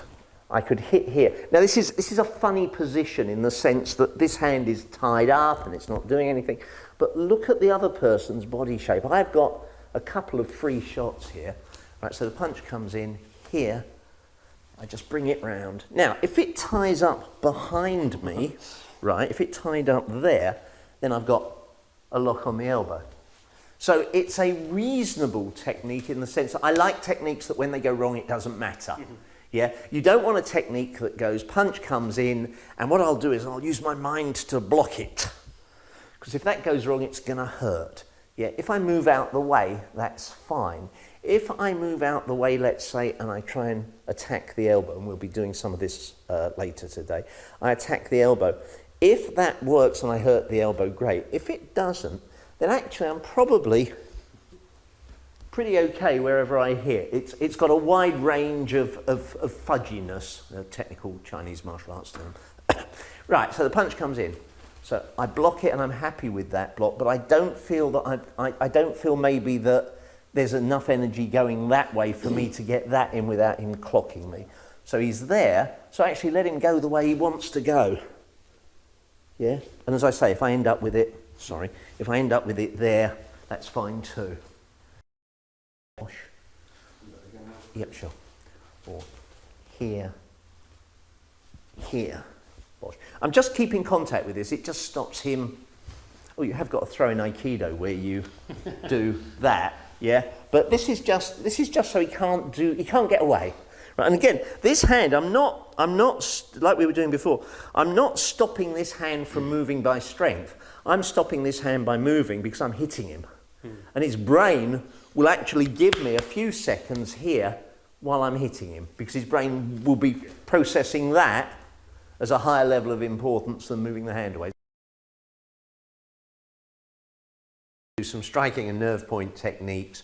Let me give you a little bit of background. I have trained in pressure point techniques over the years with many of the great and good, many of the named names, as it were. And I have been exposed to a wide range of theories, from Chinese theories to Western theories to pragmatic theories to esoteric theories. And like most people in any domain, I've taken what works for me and I've taken what makes sense. And for me, it makes sense if there is some kind of Western medical explanation for what's going on, and it also makes sense to me if it works a high proportion of the time. So if a technique doesn't work very often, then to me that is interesting, and it won't do any harm if I use that technique as part of a larger technique, but I'm not going to rely on that technique solely to have an effect on somebody. So what we'll be doing is we'll be looking at a few moves, and in fact the first few I do, I'm going to just go with the opening move and a variation on that. But we'll look at striking specific parts in order to get specific effect. Grab my wrist. Okay, from a self-defense point of view, the easiest way out of any grab is always through the weakest part. And so 4 fingers, 1 thumb. So if I come out through the thumb, that is a lot better than trying to pull out through the hand. So there is some biomechanics here. There is, if you run your fingers down the wrist until you feel where the bone protrudes, if you just go back from that, there's a bit there that's a little bit uncomfortable. And it depends on who you are. Yeah, and it's got a Chinese acupoint name, and it's probably got a name if you're a medical practitioner over here. But the way I look at it is there's the little bumpy bit, put the edge of your thumb to the side and just give it a wriggle. And on some people, here, have a go on me, there you are, you know you want to. On some people it's really uncomfortable, on other people it's somewhere in between. And even if you're quite strong, on me the nerve there runs slightly deeper than the nerve there. So it's not one of these guaranteed points, right? But we can start with it as a point. If you remember before we were doing that with both arms. But if you think about it, your arms actually do work independently. So if somebody grabs you, there is nothing stopping you just doing that. So there's that same up and downness. And again, I'm trying very deliberately not to sink into it because I don't want to put that extra pressure on. But I'm coming out through the thumb, which I probably get out anyway, but at the same time, I'm putting that little strike in to that area there. Now, what I'm doing, if you feel your sort of outside edge of your palm, you should feel a little bony protuberance there. Of the bones that make up the hand, there's a bone whose name I cannot pronounce. I think it's the psiform or the psiform. It starts with a P and it's got other letters in it, right? And it's that little bone there that I'm trying in this case to strike with. The reason being, it's a small surface area. And I don't know whether it was like when you guys went to school, but when I went to school in physics, one of the sort of lessons that I did remember was the thing about the elephant walking across the wooden floor and the woman in stiletto heels walking across the wooden floor. The woman in stiletto heels does more damage to the wooden floor than the elephant because the elephant's weight is distributed over a wide surface area. The stiletto heels is narrow. So here, if you feel that little bit of bone, it's quite a narrow striking surface. So what I'm trying to do here is not what we were doing before when I was saying strike with all of that. Here, I'm trying to angle my hand so it's just that little bit that hits. So there is a particular weapon that I'm trying to hit with. And so the grab comes on, and it's just that. Yeah? So that's sorry, is that hurting? No, it's all right. Oh, that's good. It's just it's always that pretty colour red. Okay, the next one that I want to look at is the grab here. We come up, and I want to do the same thing, but now with both. I'm going to do this gently, but I want to, if I can, I want to strike sort of just there, just the sort of the outside edges of the bone. So this is a bone-on-bone contact where I'm driving into the person. And then I want to, actually 2's enough to start with. So 1 will be grab, strike, and when you get tired of doing that to each other, come with here and come in there. So just getting that you're hitting with that little bit of bone. Is that okay? Start with that and then we'll build things up. To get. So now just do that. so yeah, now he'll hold you like that. Butterfly That. Go. Yep. Now you're just letting go. Oh yeah. I'll switch out to a minute. Can I just let me grab you? Do it to me. There you go. Yep, that's good. And again.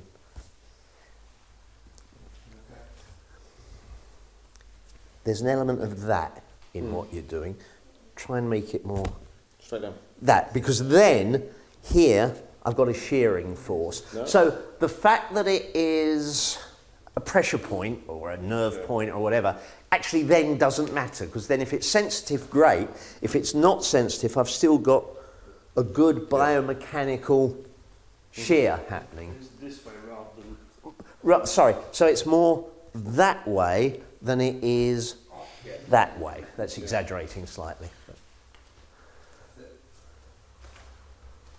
See, that's that little bit there. Now, I missed it slightly, but it doesn't matter. If I get it, great. If I don't get it, it won't do any harm if I miss by a little bit, rather than just kind of, yeah. So you train to be precise, but you accept that under adrenaline surge you might be a little less precise. But it's still worth training to be precise. Yeah? I should be aiming Right. to hit because Anywhere along here is fine. I tend to go just for the, so she grabs, I come up, and I'm going for this sort of somewhere towards the outside aspect there. Yeah? It should feel that it's actually hitting your structure. Yeah, so it's not a pressure point in the same way that was, but it's having a relatively intense effect on the body. And it's better to, I always think it's better to have something in mind rather than just a general kind of, ooh, get away. yeah. Yeah, so that's why it's worth having a specific target. So just there.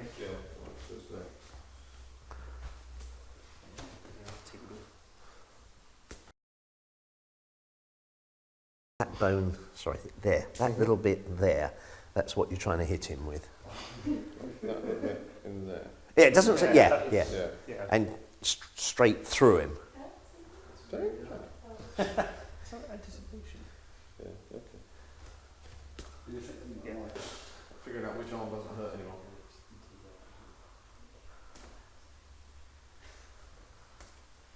You need to go through it a bit more. That's good. And you saw, again, you've got a body reaction. Into there, yeah? Yeah, what you're trying to Into the do, corners there. where's his collarbones here? Right, there's the collarbone. I want to hit there. Right. Right, so I want to kind of do that. Right.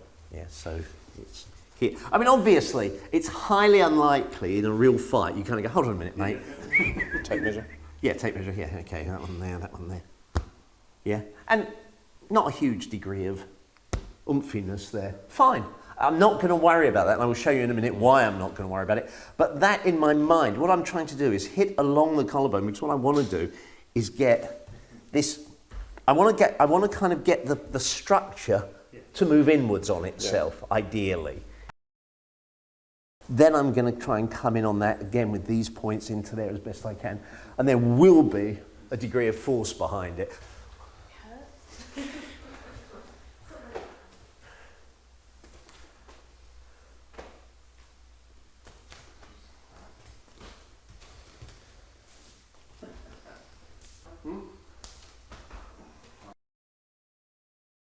So people are different. You've got some people that are hypersensitive, some people that are not sensitive at all, some people that are hypersensitive, and most of us sit somewhere in the middle with all these anatomical weak points. So it doesn't do any harm to strike an anatomical weak point, but you always want to strike it in such a manner that you're striking it effectively anyway. So if I just borrow you for a minute. So if the grab is here and I'm hitting there, as long as I'm hitting with a shearing motion, let me just do it on this side as well, a shearing motion, so I am coming out through the thumb, I'm pushing and pulling. Even if I don't hit, that will still work. Yeah, the hit is the icing on the cake. If from here that didn't work, then we go back to maybe something like that, and then we do it again, right? So again, that's this thing about one technique leading to another. And you notice that one just happens to lead straight into that one we were doing before. Let's look at this one where we've come up, maybe we've hit them, maybe we haven't, and we come into here and nothing much happens. Here we have the throat. And there is a muscle whose name, a lot of books shorten this muscle name to the SCM, because the sternocleidomastoid muscle, or something of like that, is difficult to pronounce. So we'll just call it the SCM. The SCM muscle runs along here. And if I've come here and I haven't got a reaction, if I just take my thumbs and do that, okay, I am pushing the person away, which I know I said we mustn't do, but hell, I lied.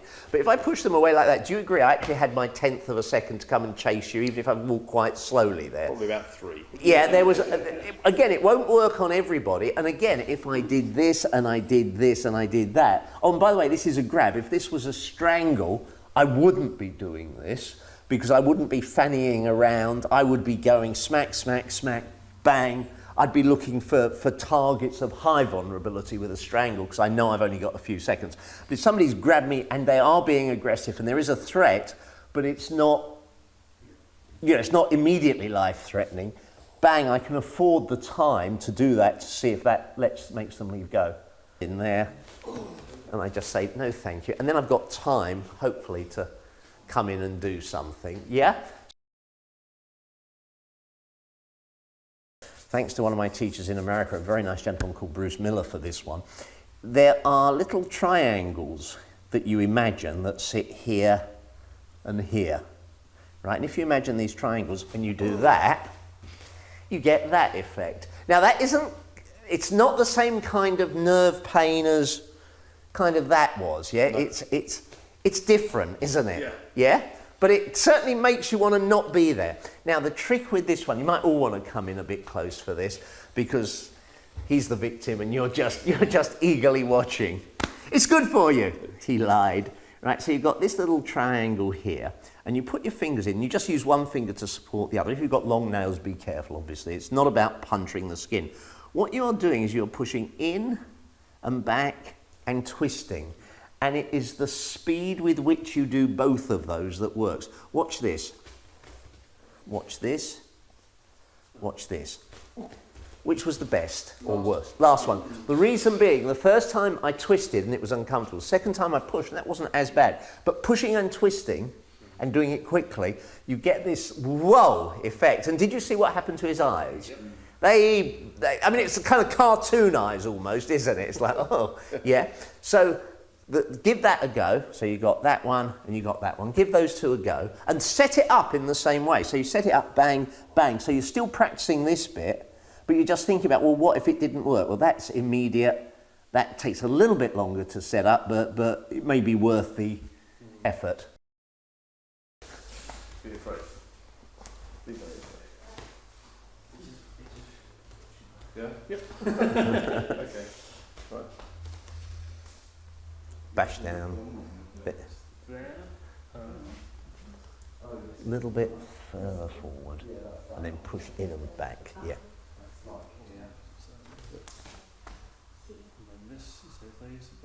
No, that'll work, but actually you can get it to work there, but just a little bit further forward on that one. Yeah. A little bit. Yeah. Try it. Yeah. It's not very hard. Faster is better. Yeah. So come up. The grip may have gone or not. I'm then going to come in here. Yeah? No.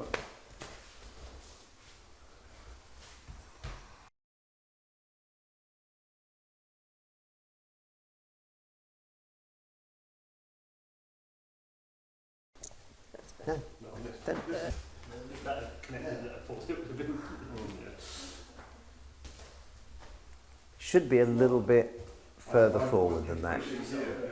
But everybody's different. And again, if that didn't work, right, let's pretend that one didn't work. So let's pretend that she's really mean and tough. We've done that and that hasn't worked. And we've done that and that hasn't worked. Look where my thumbs are now. Bang, I can push in there. Or if I really, you know, if this is somebody and I've gone what, bang, and it's not worked, and I've done that and it hasn't worked. Well, look where my thumbs are now. So I could go for a more high probability target. Yeah, you know, it would depend on the circumstances.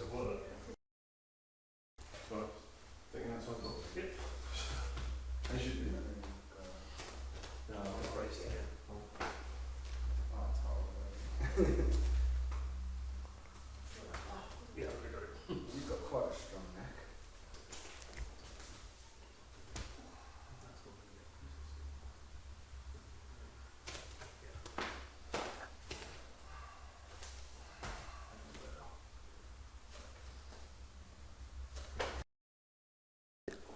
obviously, this is a grab that we're playing with, but it could be a variety of techniques for this thing. It's just something where you have access to that. So, I mean, in the same way, if you step in and punch, I could block here. I could then come in and do that. That would be, actually that's kind of merging them all together. I was going for the side of the muscle, but I was twisting as I went in. So that way I can use that same physical technique, even though I'm actually choosing that other target, because it doesn't matter.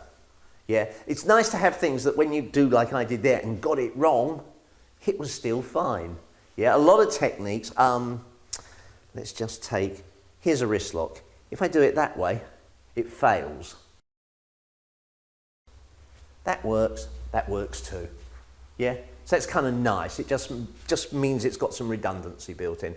But let's assume that the grab's on and I've done this and not much has happened, and I've done this and not much has happened, and I've done that and not much has happened, or I did that and not much has happened.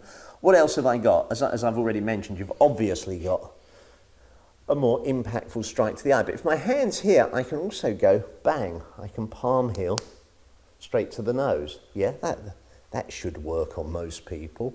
I've also got from here the ability, I would do it with these knuckles, but you just do it any way you want. I've also got the ability to drop down and just strike straight into the throat. Now, even from there, I'm not going to do it, but even from there, I can probably hit hard enough to do reasonable damage. Because again, on most people, the front of the windpipe is not particularly strong. Yeah? So I would come, sorry, grab, up, strike, here, there, there. That would give me time to set this up, or that would give me time to set that up. So there's nothing wrong with brute force, I think is where that's heading. Yeah. A lot of Tai Chi teachers don't like brute strength and ignorance. I think brute strength and ignorance is wonderful. In the right place, if I go smack, is it Tai Chi? I don't care at that point. If I have a need to defend myself, yeah, I'm not going to be precious about, oh, was that actually in the form somewhere? It probably was, actually. They quite like elbows, but anyway. So we will try that, play with that. And I want you to try one other thing which comes out of this form. If you've come up here, right, let's go real old school. Let's bring our elbows up high.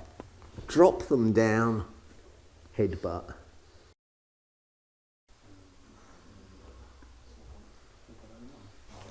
Even the tiniest little bit of pressure, it's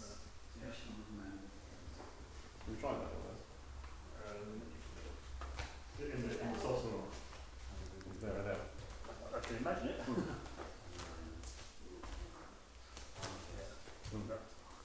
Like a half inch Yeah. movement.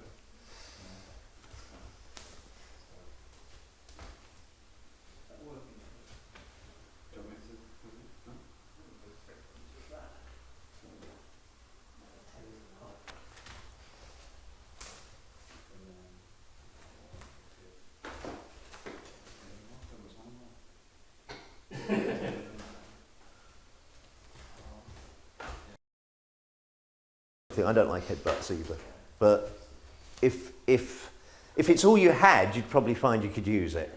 Yeah, but you know, I mean, I kind of think my brain is probably in here somewhere. So the idea of headbutting somebody is alien to me because I'm worried about hurting my brain or hurting my neck. But it's worth having played with it because then it's in your arsenal, it's in your awareness. Strum the lute. That's play the pipa. Or strum the lute, or it's sometimes translated as play guitar, but it's a very sort of pretty move, isn't it? You come to here, come up, fairly innocuous looking move. The application is kind of more interesting. Sam, can I borrow you? Let's say you go to punch. Right, being punched is bad. Right, so one of the things to do if somebody's trying to punch you is to move out the way. That's kind of quite a useful thing to do. Now, most people punch really fast, and can you just punch fast and retract your hand fast? Right, so if they do that, this technique won't work. right? So this technique is if somebody's maybe a bit drunk and they throw that big punch out and leave it there, or it's maybe if they grab you. So maybe if somebody had grabbed me that way, we could run this same technique. It's about coming off the line slightly and again hitting, but hitting here, hitting high and up into the elbow and down into the wrist, because I want to hyperextend that arm that way. Now, if I do it with my hands, that's fine. People from a karate background will have a strike that goes like that, and I'm not proud, so that punch comes in. Whether that's open or closed really doesn't matter, yeah? The intent is to hurt that joint, yeah? Let's give you one other thing based off the same thing. Grab. That here is going that way. This is going that way. The intent is not as a finisher, it's as a, somebody grabs me, I do that, and it gives me time, hopefully, to think about something that I might do, that might come next. Not sure what it is, but I don't care, because that is a relatively easy, instinctive kind of maneuver. Grab comes on, that's there. This should mean that the person on this end has gone from being really concerned about attacking you to suddenly being kind of more interested in their own safety. Yeah? That there should be, I mean, I could do it that way if I wanted to, but that works quite nicely. This starts to push this away. As soon as I push this away, I've got potential of a strike there. I've got any number of things I can do with this arm as well. So punch, there, grab, there. Oh, and for this one, we will start taking things up a half a notch. Grab. What we've been doing is grab and letting the person grab. What I want to do now, release please, grab, and don't let them grab. So it's perfectly okay from now on, grab, to actually throw the defense as soon as you see the attack coming in. It kind of is suboptimal to always train, grab my wrist, nah, you can't, right? It's suboptimal to always let the bad guy get the grip, because if you think about it, thanks, on the street, grab, yeah, I don't want him to grab me. The person who's punching, make sure you keep your arm slightly bent, because if you have your arm completely straight and the person you're practicing with goes a little bit too keenly into, we could actually prove that this can be really effective. So if the person punching always keeps it bent, there's a little bit of give there. Yeah? Okay. That's the one you move, and you basically just a gentle tap, but what you would be looking to do is drive that through. Now take it slow to begin with. Right, now slow it down a little bit, because then you can concentrate on getting your hands where you want them to be. Is it elbow and Elbow, wrist? yeah, so it's there, that's exactly it.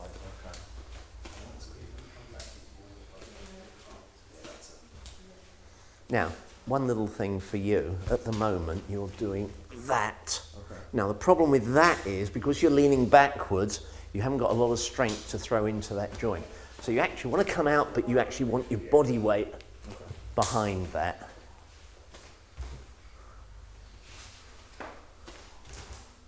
I mean, obviously rule one is don't get hit. And I think you're slightly off the elbow, but I couldn't, oh sorry, go on, carry on. Sorry. Yeah. Do it slow to begin with until you get the mechanics right, and then you speed it up.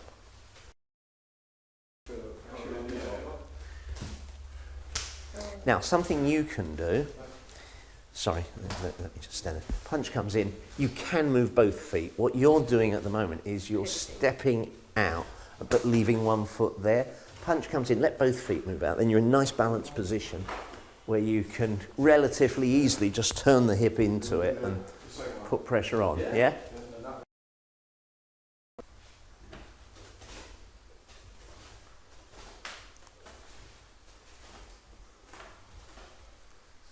It's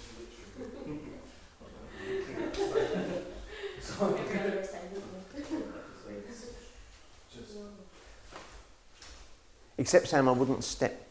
I don't think I step back. Let me just check. So grab. No, I'm actually making this foot a little bit light so I could do something with it. Do it a couple of times. Yeah, there. I want this to have quite a lot of energy. Right. Yeah, I want it to be threatening. I don't want it to be kind of, don't hit me. So I want it to be rah, there. And I want this to have a good degree of push. Yeah, even if I might not want to hit you with that. I might just want to put it there to kind of make you think about it. Yeah, it's very. Yes. Now Mark's being nice because otherwise you just got punched in the nose twice. Because what you did was you were focusing on your hands rather than moving first. Movement's got to come first, otherwise he hits you and game over. Yes, as soon as that punch goes, move.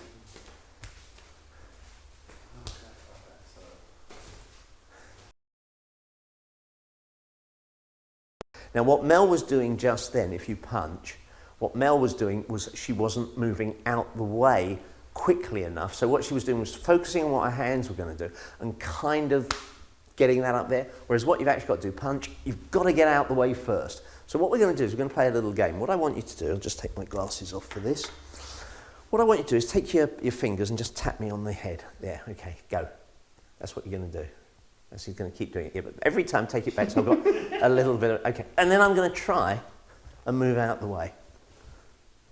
And I just stopped there deliberately because I wanted to check that he wasn't being compliant.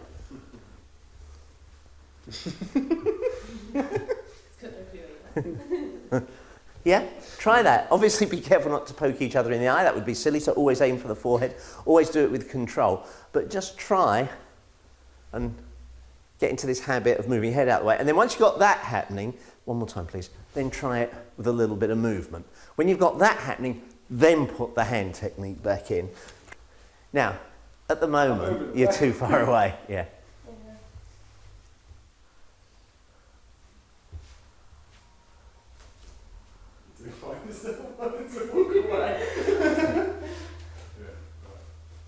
And occasionally don't move so that it does touch you, because then you prove that the partner is actually on target. We do this for knives. Yeah, you've all seen Terminator 2. We'll do it with the long metal finger thing.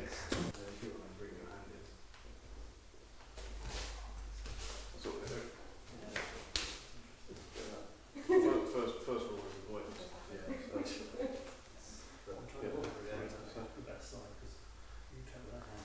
And then try and move your feet as well. So you're moving out the way as well. Sam, yeah, that's it, move your feet more.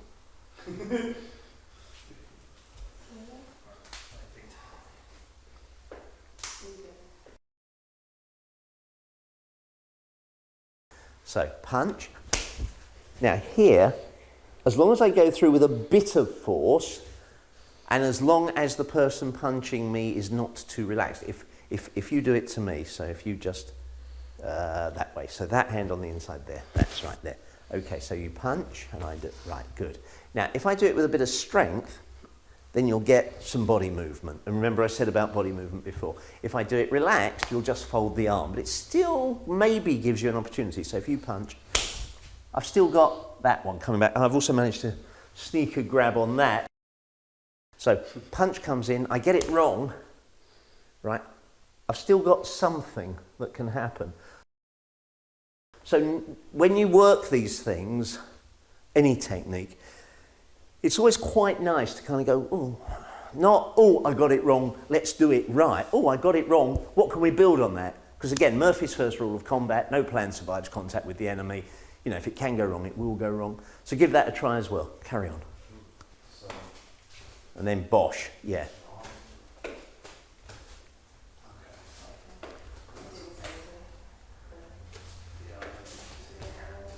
See, the thing is, Glenn's giving you quite a nice committed attack.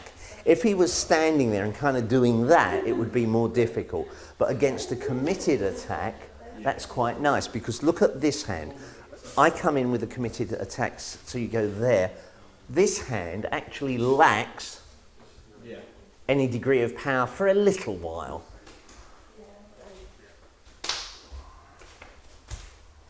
And then immediately follow it up. Yeah, that's good, Glenn.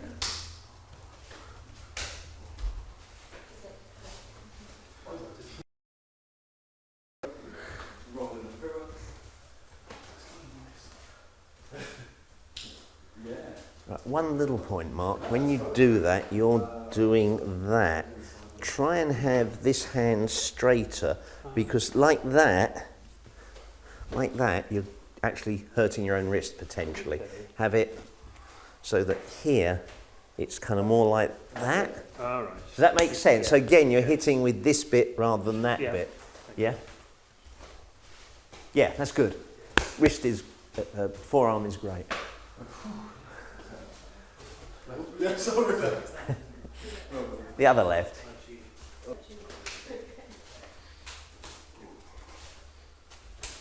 That was nice. Nice.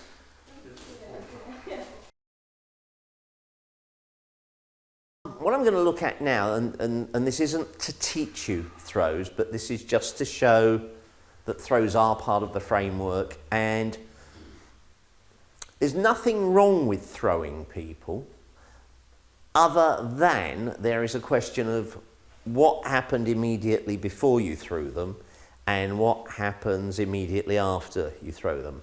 I have trained in styles of jiu-jitsu and seen styles of jiu-jitsu where they will hit somebody like 27 times hard and then throw them. And I kind of found that a bit curious, and this is a true story.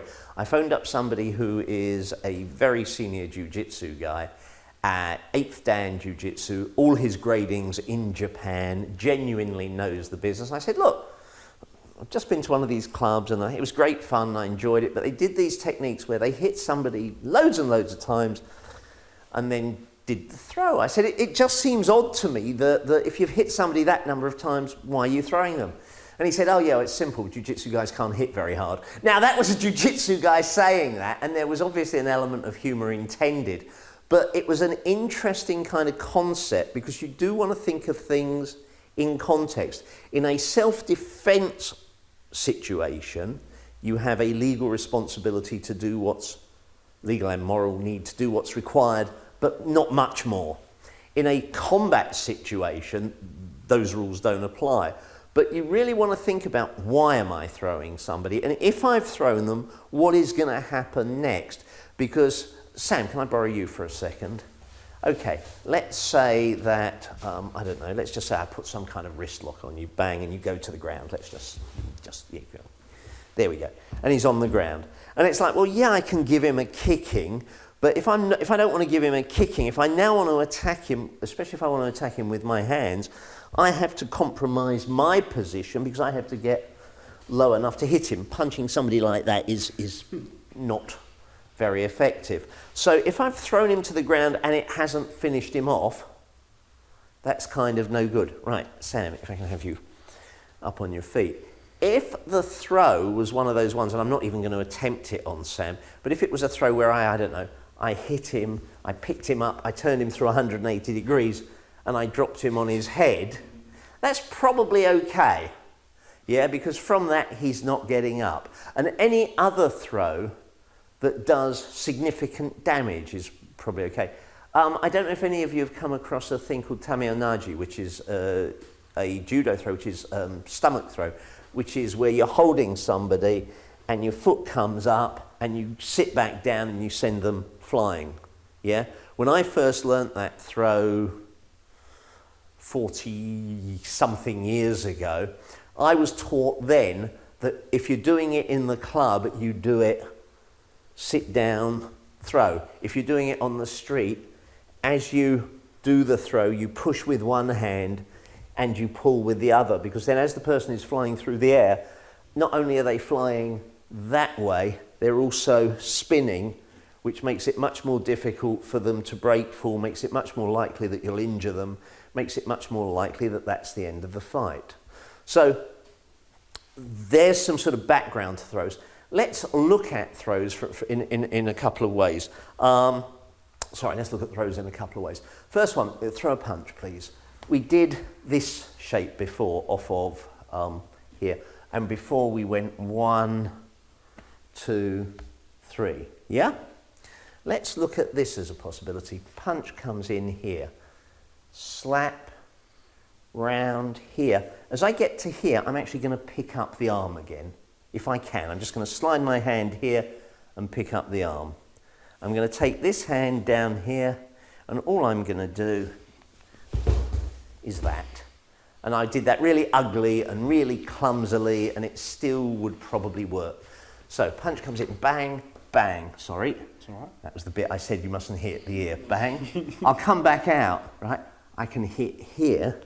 I can take him down that way. Yeah, the shoulder joint only has a limited range of motion that way back. So any time, punch with that hand if you would, here, bang or bang. Anytime I've got this, hold on, where am I going with it? There we go, that way. Yeah. Now, if he doesn't fall, that doesn't matter, because if I'm doing that with any degree of speed, I'm going to get quite a nice wrench on the shoulder. So it's not a clever throw, it's not a pretty throw. There are people who do throws and they're exquisite to watch. I will never be one of those people. I don't do exquisite to watch. What I do is hopefully something on a good day will work. So punch comes in, here, bop, I might want to put that in. Bang, I might want to put that in. Here, if I want to go into another throw from here, I can take this hand up, I can step through, and I can take him down that way. Yeah? All that is a simple trip, but it works because I've got this arm extended, I've got the head here, his weight. Can you see how his weight is over the back heels? Yeah?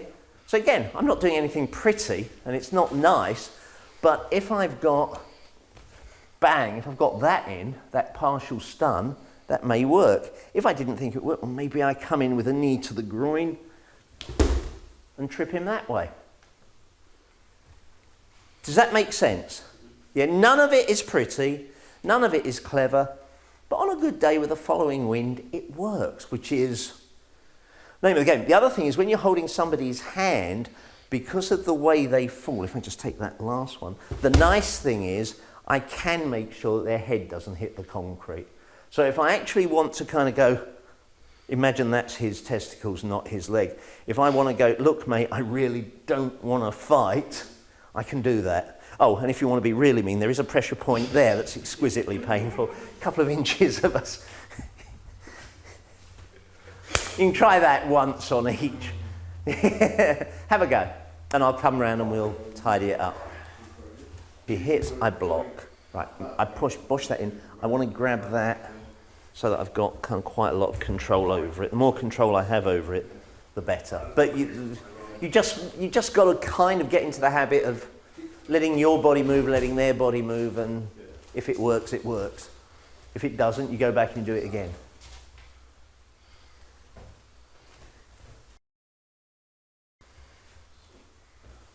That's it. Push his head down. Yeah.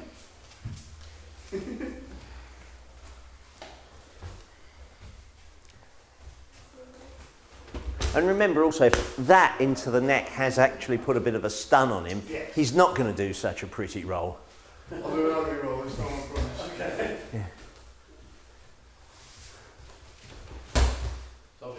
Yeah, and that's where you want them, isn't it? Because then you don't have to go chasing after them, but you could still run away. So you've got the best of both worlds.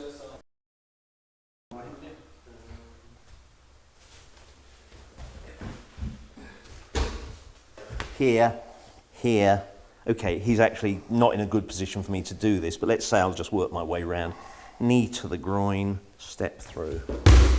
There. Just let it control her a little bit more. So she punches, you come here. You go bang, and that takes her that way. So that is actually, it's this just pushing her down, and that's just stopping her stepping back to, I thought you were going to do a backflip there. I was going to be impressed. Don't go down with her though, Sam. Yeah? Again, fine in a competition where you're going to roll and what have you, but on the street, you want to be upright wherever possible. You were pushing me too far. When you were holding him, Yeah, because his rear leg was back, you're not. So what you got to do is you would have to work round, knee him in the groin first, and then shoot down. So it works if you threw the punch there, bang, bang, knee in the groin, there, that'll work. Yeah.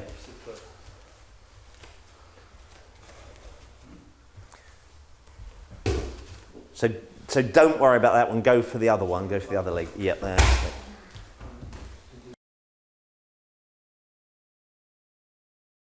And I should take my glasses off because occasionally things do go wrong.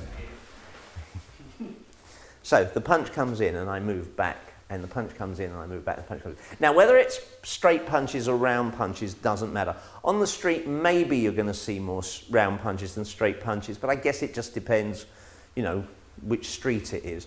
So the punch comes in and I kind of block it, and he comes in and I block it, and I block it, and I block it, and I block it, and there's a problem with this as a technique. The problem is, if he's younger and stronger and fitter than me, I will be exhausted, and eventually my hands will be doing this and he'll be hitting me. So, do you remember, again, we had this kind of thing.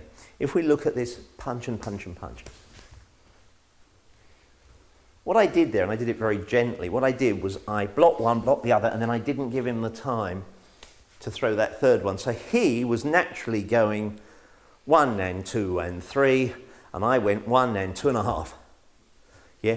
If, and this is quite advanced and it's quite fiddly, and it's worth playing with, because if it worked on the street, it would be lovely.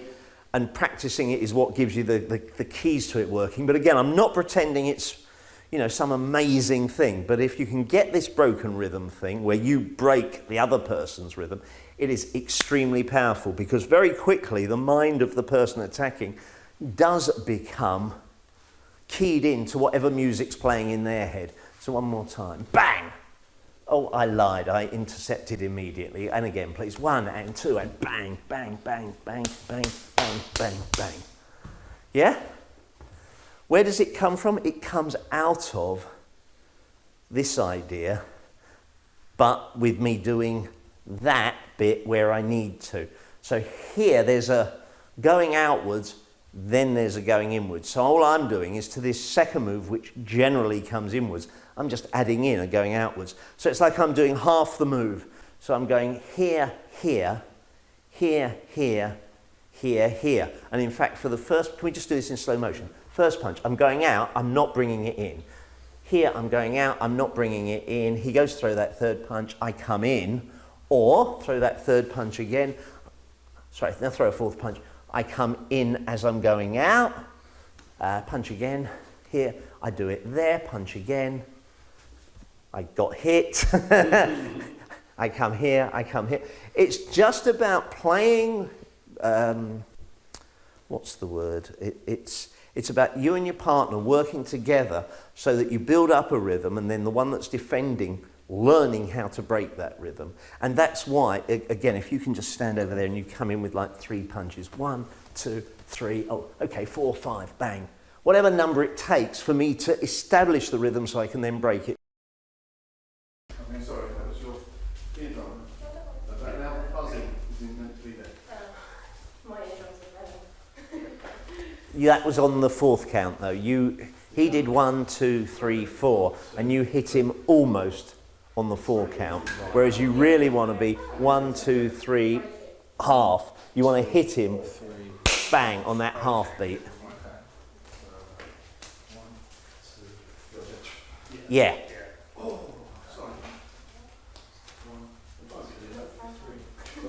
Even quicker than that off that. And what you can think of doing, if you could attack Mark, 1, 2, bang. Do it off that lead hand, so you don't even have that. Should be doing it with the extra hand, so that'll cut the speed. That'll increase the speed. Too burning, apparently. I think that's the first time ever. Is there a McDonald's logo?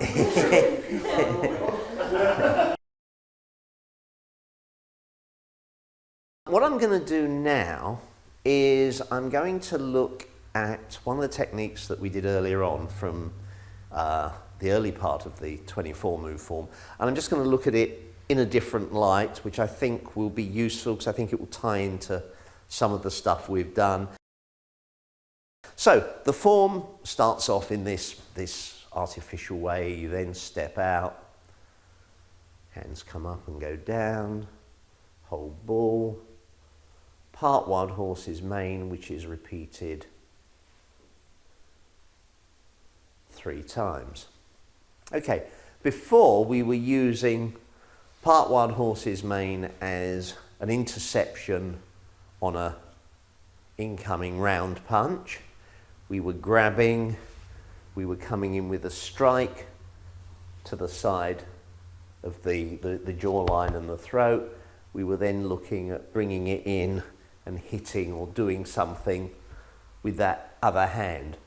I now want to look at it from another angle. Can I borrow you, Sam? I just want to look at a little bit of it in effect. The bit that's of interest to me is the bit in the form where what you do is that. This to me I kind of find, oh yeah, I like that. So it could be, punch comes in, it could just be that. Yes, all I'm doing there is I'm intercepting, turning it to a grab and pulling them on. It could be, punch again, it could be that I do it to the outside, in which case that opens up lots of possibilities, throws, trips, strikes as they go round, simply because here, yeah, and stuff here. Yeah, so here's the block bit, but done earlier on. So not up here, this is more kind of reactive rather than proactive. So take that foot back, come in with the big punch. That's the proactive one, if you like, intercepting it. Come in again with that punch. This is more like, yeah, but still making contact and then having time to do something. Here we have the more reactive one. Now there's a possibility that he'll pull his hand back fast, okay, at which point I have a choice. I've got to obviously be aware of what he's doing. If the other hand is about to kick off, throw a punch, I've obviously got to look at doing something here if I can, or just blocking it and coming in. If on the other hand, it's just, look mate, I don't want any trouble, that's perfectly fine. And that might be enough. It might be throw a punch, look mate, don't want any trouble. So I want to look at outside pull, inside pull, yeah, that's one thing. And then going back to this, we did striking here. I now want to look, can you come in with that kind of punch? Oof-ah, that kind of punch. Now, unless I'm very strong, punch please. A little bit harder. Oh, God, shouldn't do that after six. A little bit harder. No, a little bit harder, gone. Hurt me. Yeah, and again. Okay, so I can take a little punch without much intent and with Sam pulling it. If he was to drive that all the way through, his younger fitter, stronger, it's probably going to hurt. So I need to have something I can do about it. You remember the little bony points? Punch again, please, Sam. Come on, punch. Punch, be a man. Yeah, oh, come on, you can punch me harder than that. Go on, one more time, go on. Yeah, now. Now Sam's going to... Sam the man. Sam doesn't like that. The reason he doesn't like that is the hand here is relatively soft. And I'm coming in with these relatively small points of attack. If I hit nerve points, and I mean there's a chart on the wall there that shows acupuncture points, and if you want to look at it afterwards, by all means do so. If I'm lucky and I hit an acupressure point, great, super duper, lovely. But I'm not worried about that. What I'm interested in doing is coming back and sinking my weight. And again, I wasn't emphasizing, can you do it slowly? I wasn't emphasizing sinking down. I was sinking, but not a lot. But I would emphasize, sorry, one more time. Sorry. I would emphasize that going there. Now, if you notice, if he throws that other punch, sorry, my apologies, throw that other punch up to my head, I have still got the ability to block. Right, so this is not super committed. If he throws that other punch, I can do something. Yeah? But it's got quite a, it's relaxed, it's got quite a lot of welly in it. It was not comfortable, was it? It wasn't very nice. No. Now, in the same way, can you do it in slow motion? Of course. Here, I was moving back. Here. Can you do a kick to the mid-centre? Here, in the same way, I can, sorry, kick again. Okay, and one more time. Now, how's that one? Is that nice? No. No. Now, what I'm doing here, I'm trying, actually was slightly off target.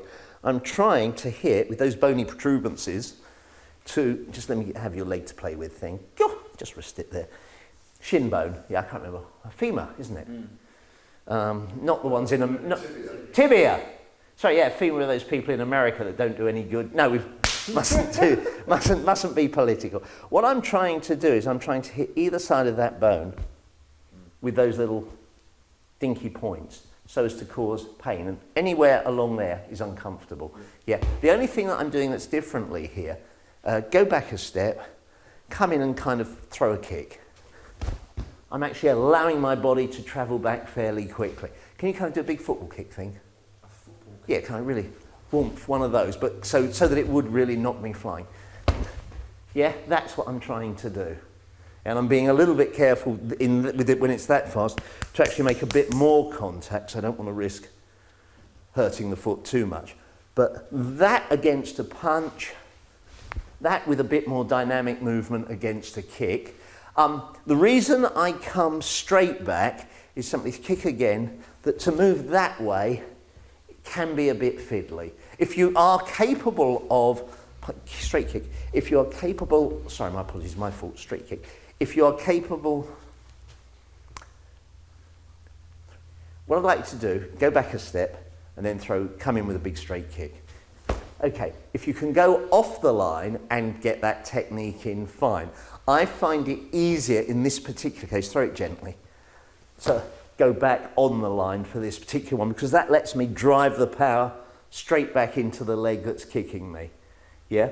And there are times, punch, where I absolutely want to be off the line. Yeah, that's great. But there are other times, punch, where to actually come straight in on somebody is very unnerving. If they are 6'8" and outweigh you by 300%, then you almost never go straight into them. There are always exceptions. But if they're a little bit bigger than you, then sometimes going straight in has great psychological value because that's not what they're expecting. They're kind of expecting you to go, oh, no, no, no, no.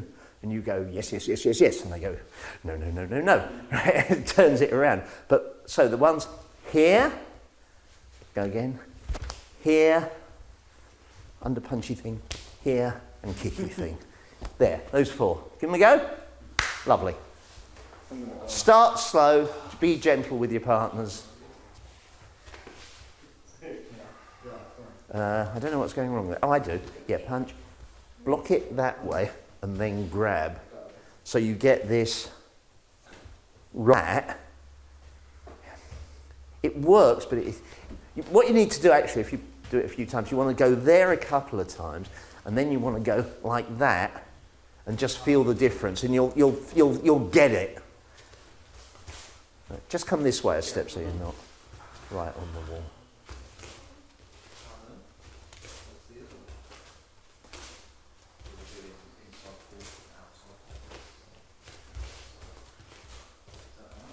No, you want to be around for that one. That way and then, yeah.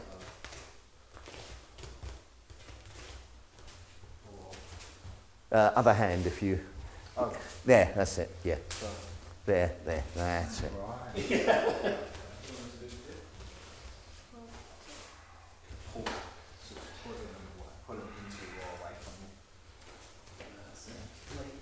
Okay, let me show you a little variation on this, Paul, because I can see what you're doing and it's good. Mel, stay up if the rest of you just want to sit down for a minute. This sort of block, although I'm not using it as a strong block, I'm just using it to make contact.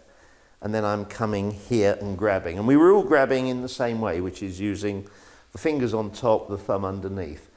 A better way, if you can do it, and if it works, it's better, punch, is just to let this sort of slide along. So punch here, there. Yeah, it's not working real well. Here, there. Right, what I'm doing is I'm trying not to use my thumb.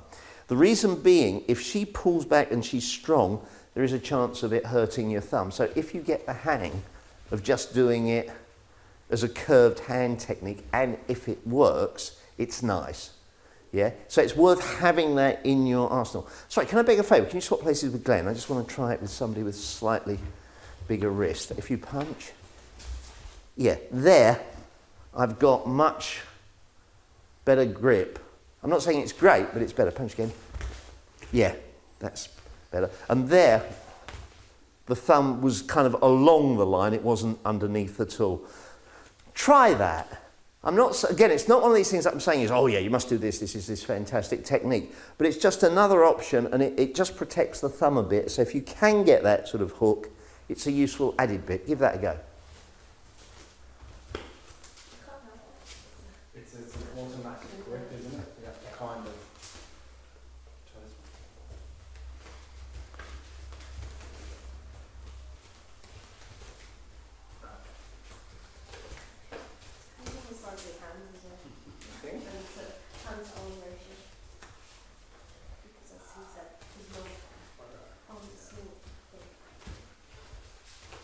With your hand that way, so you've got this rotational thing.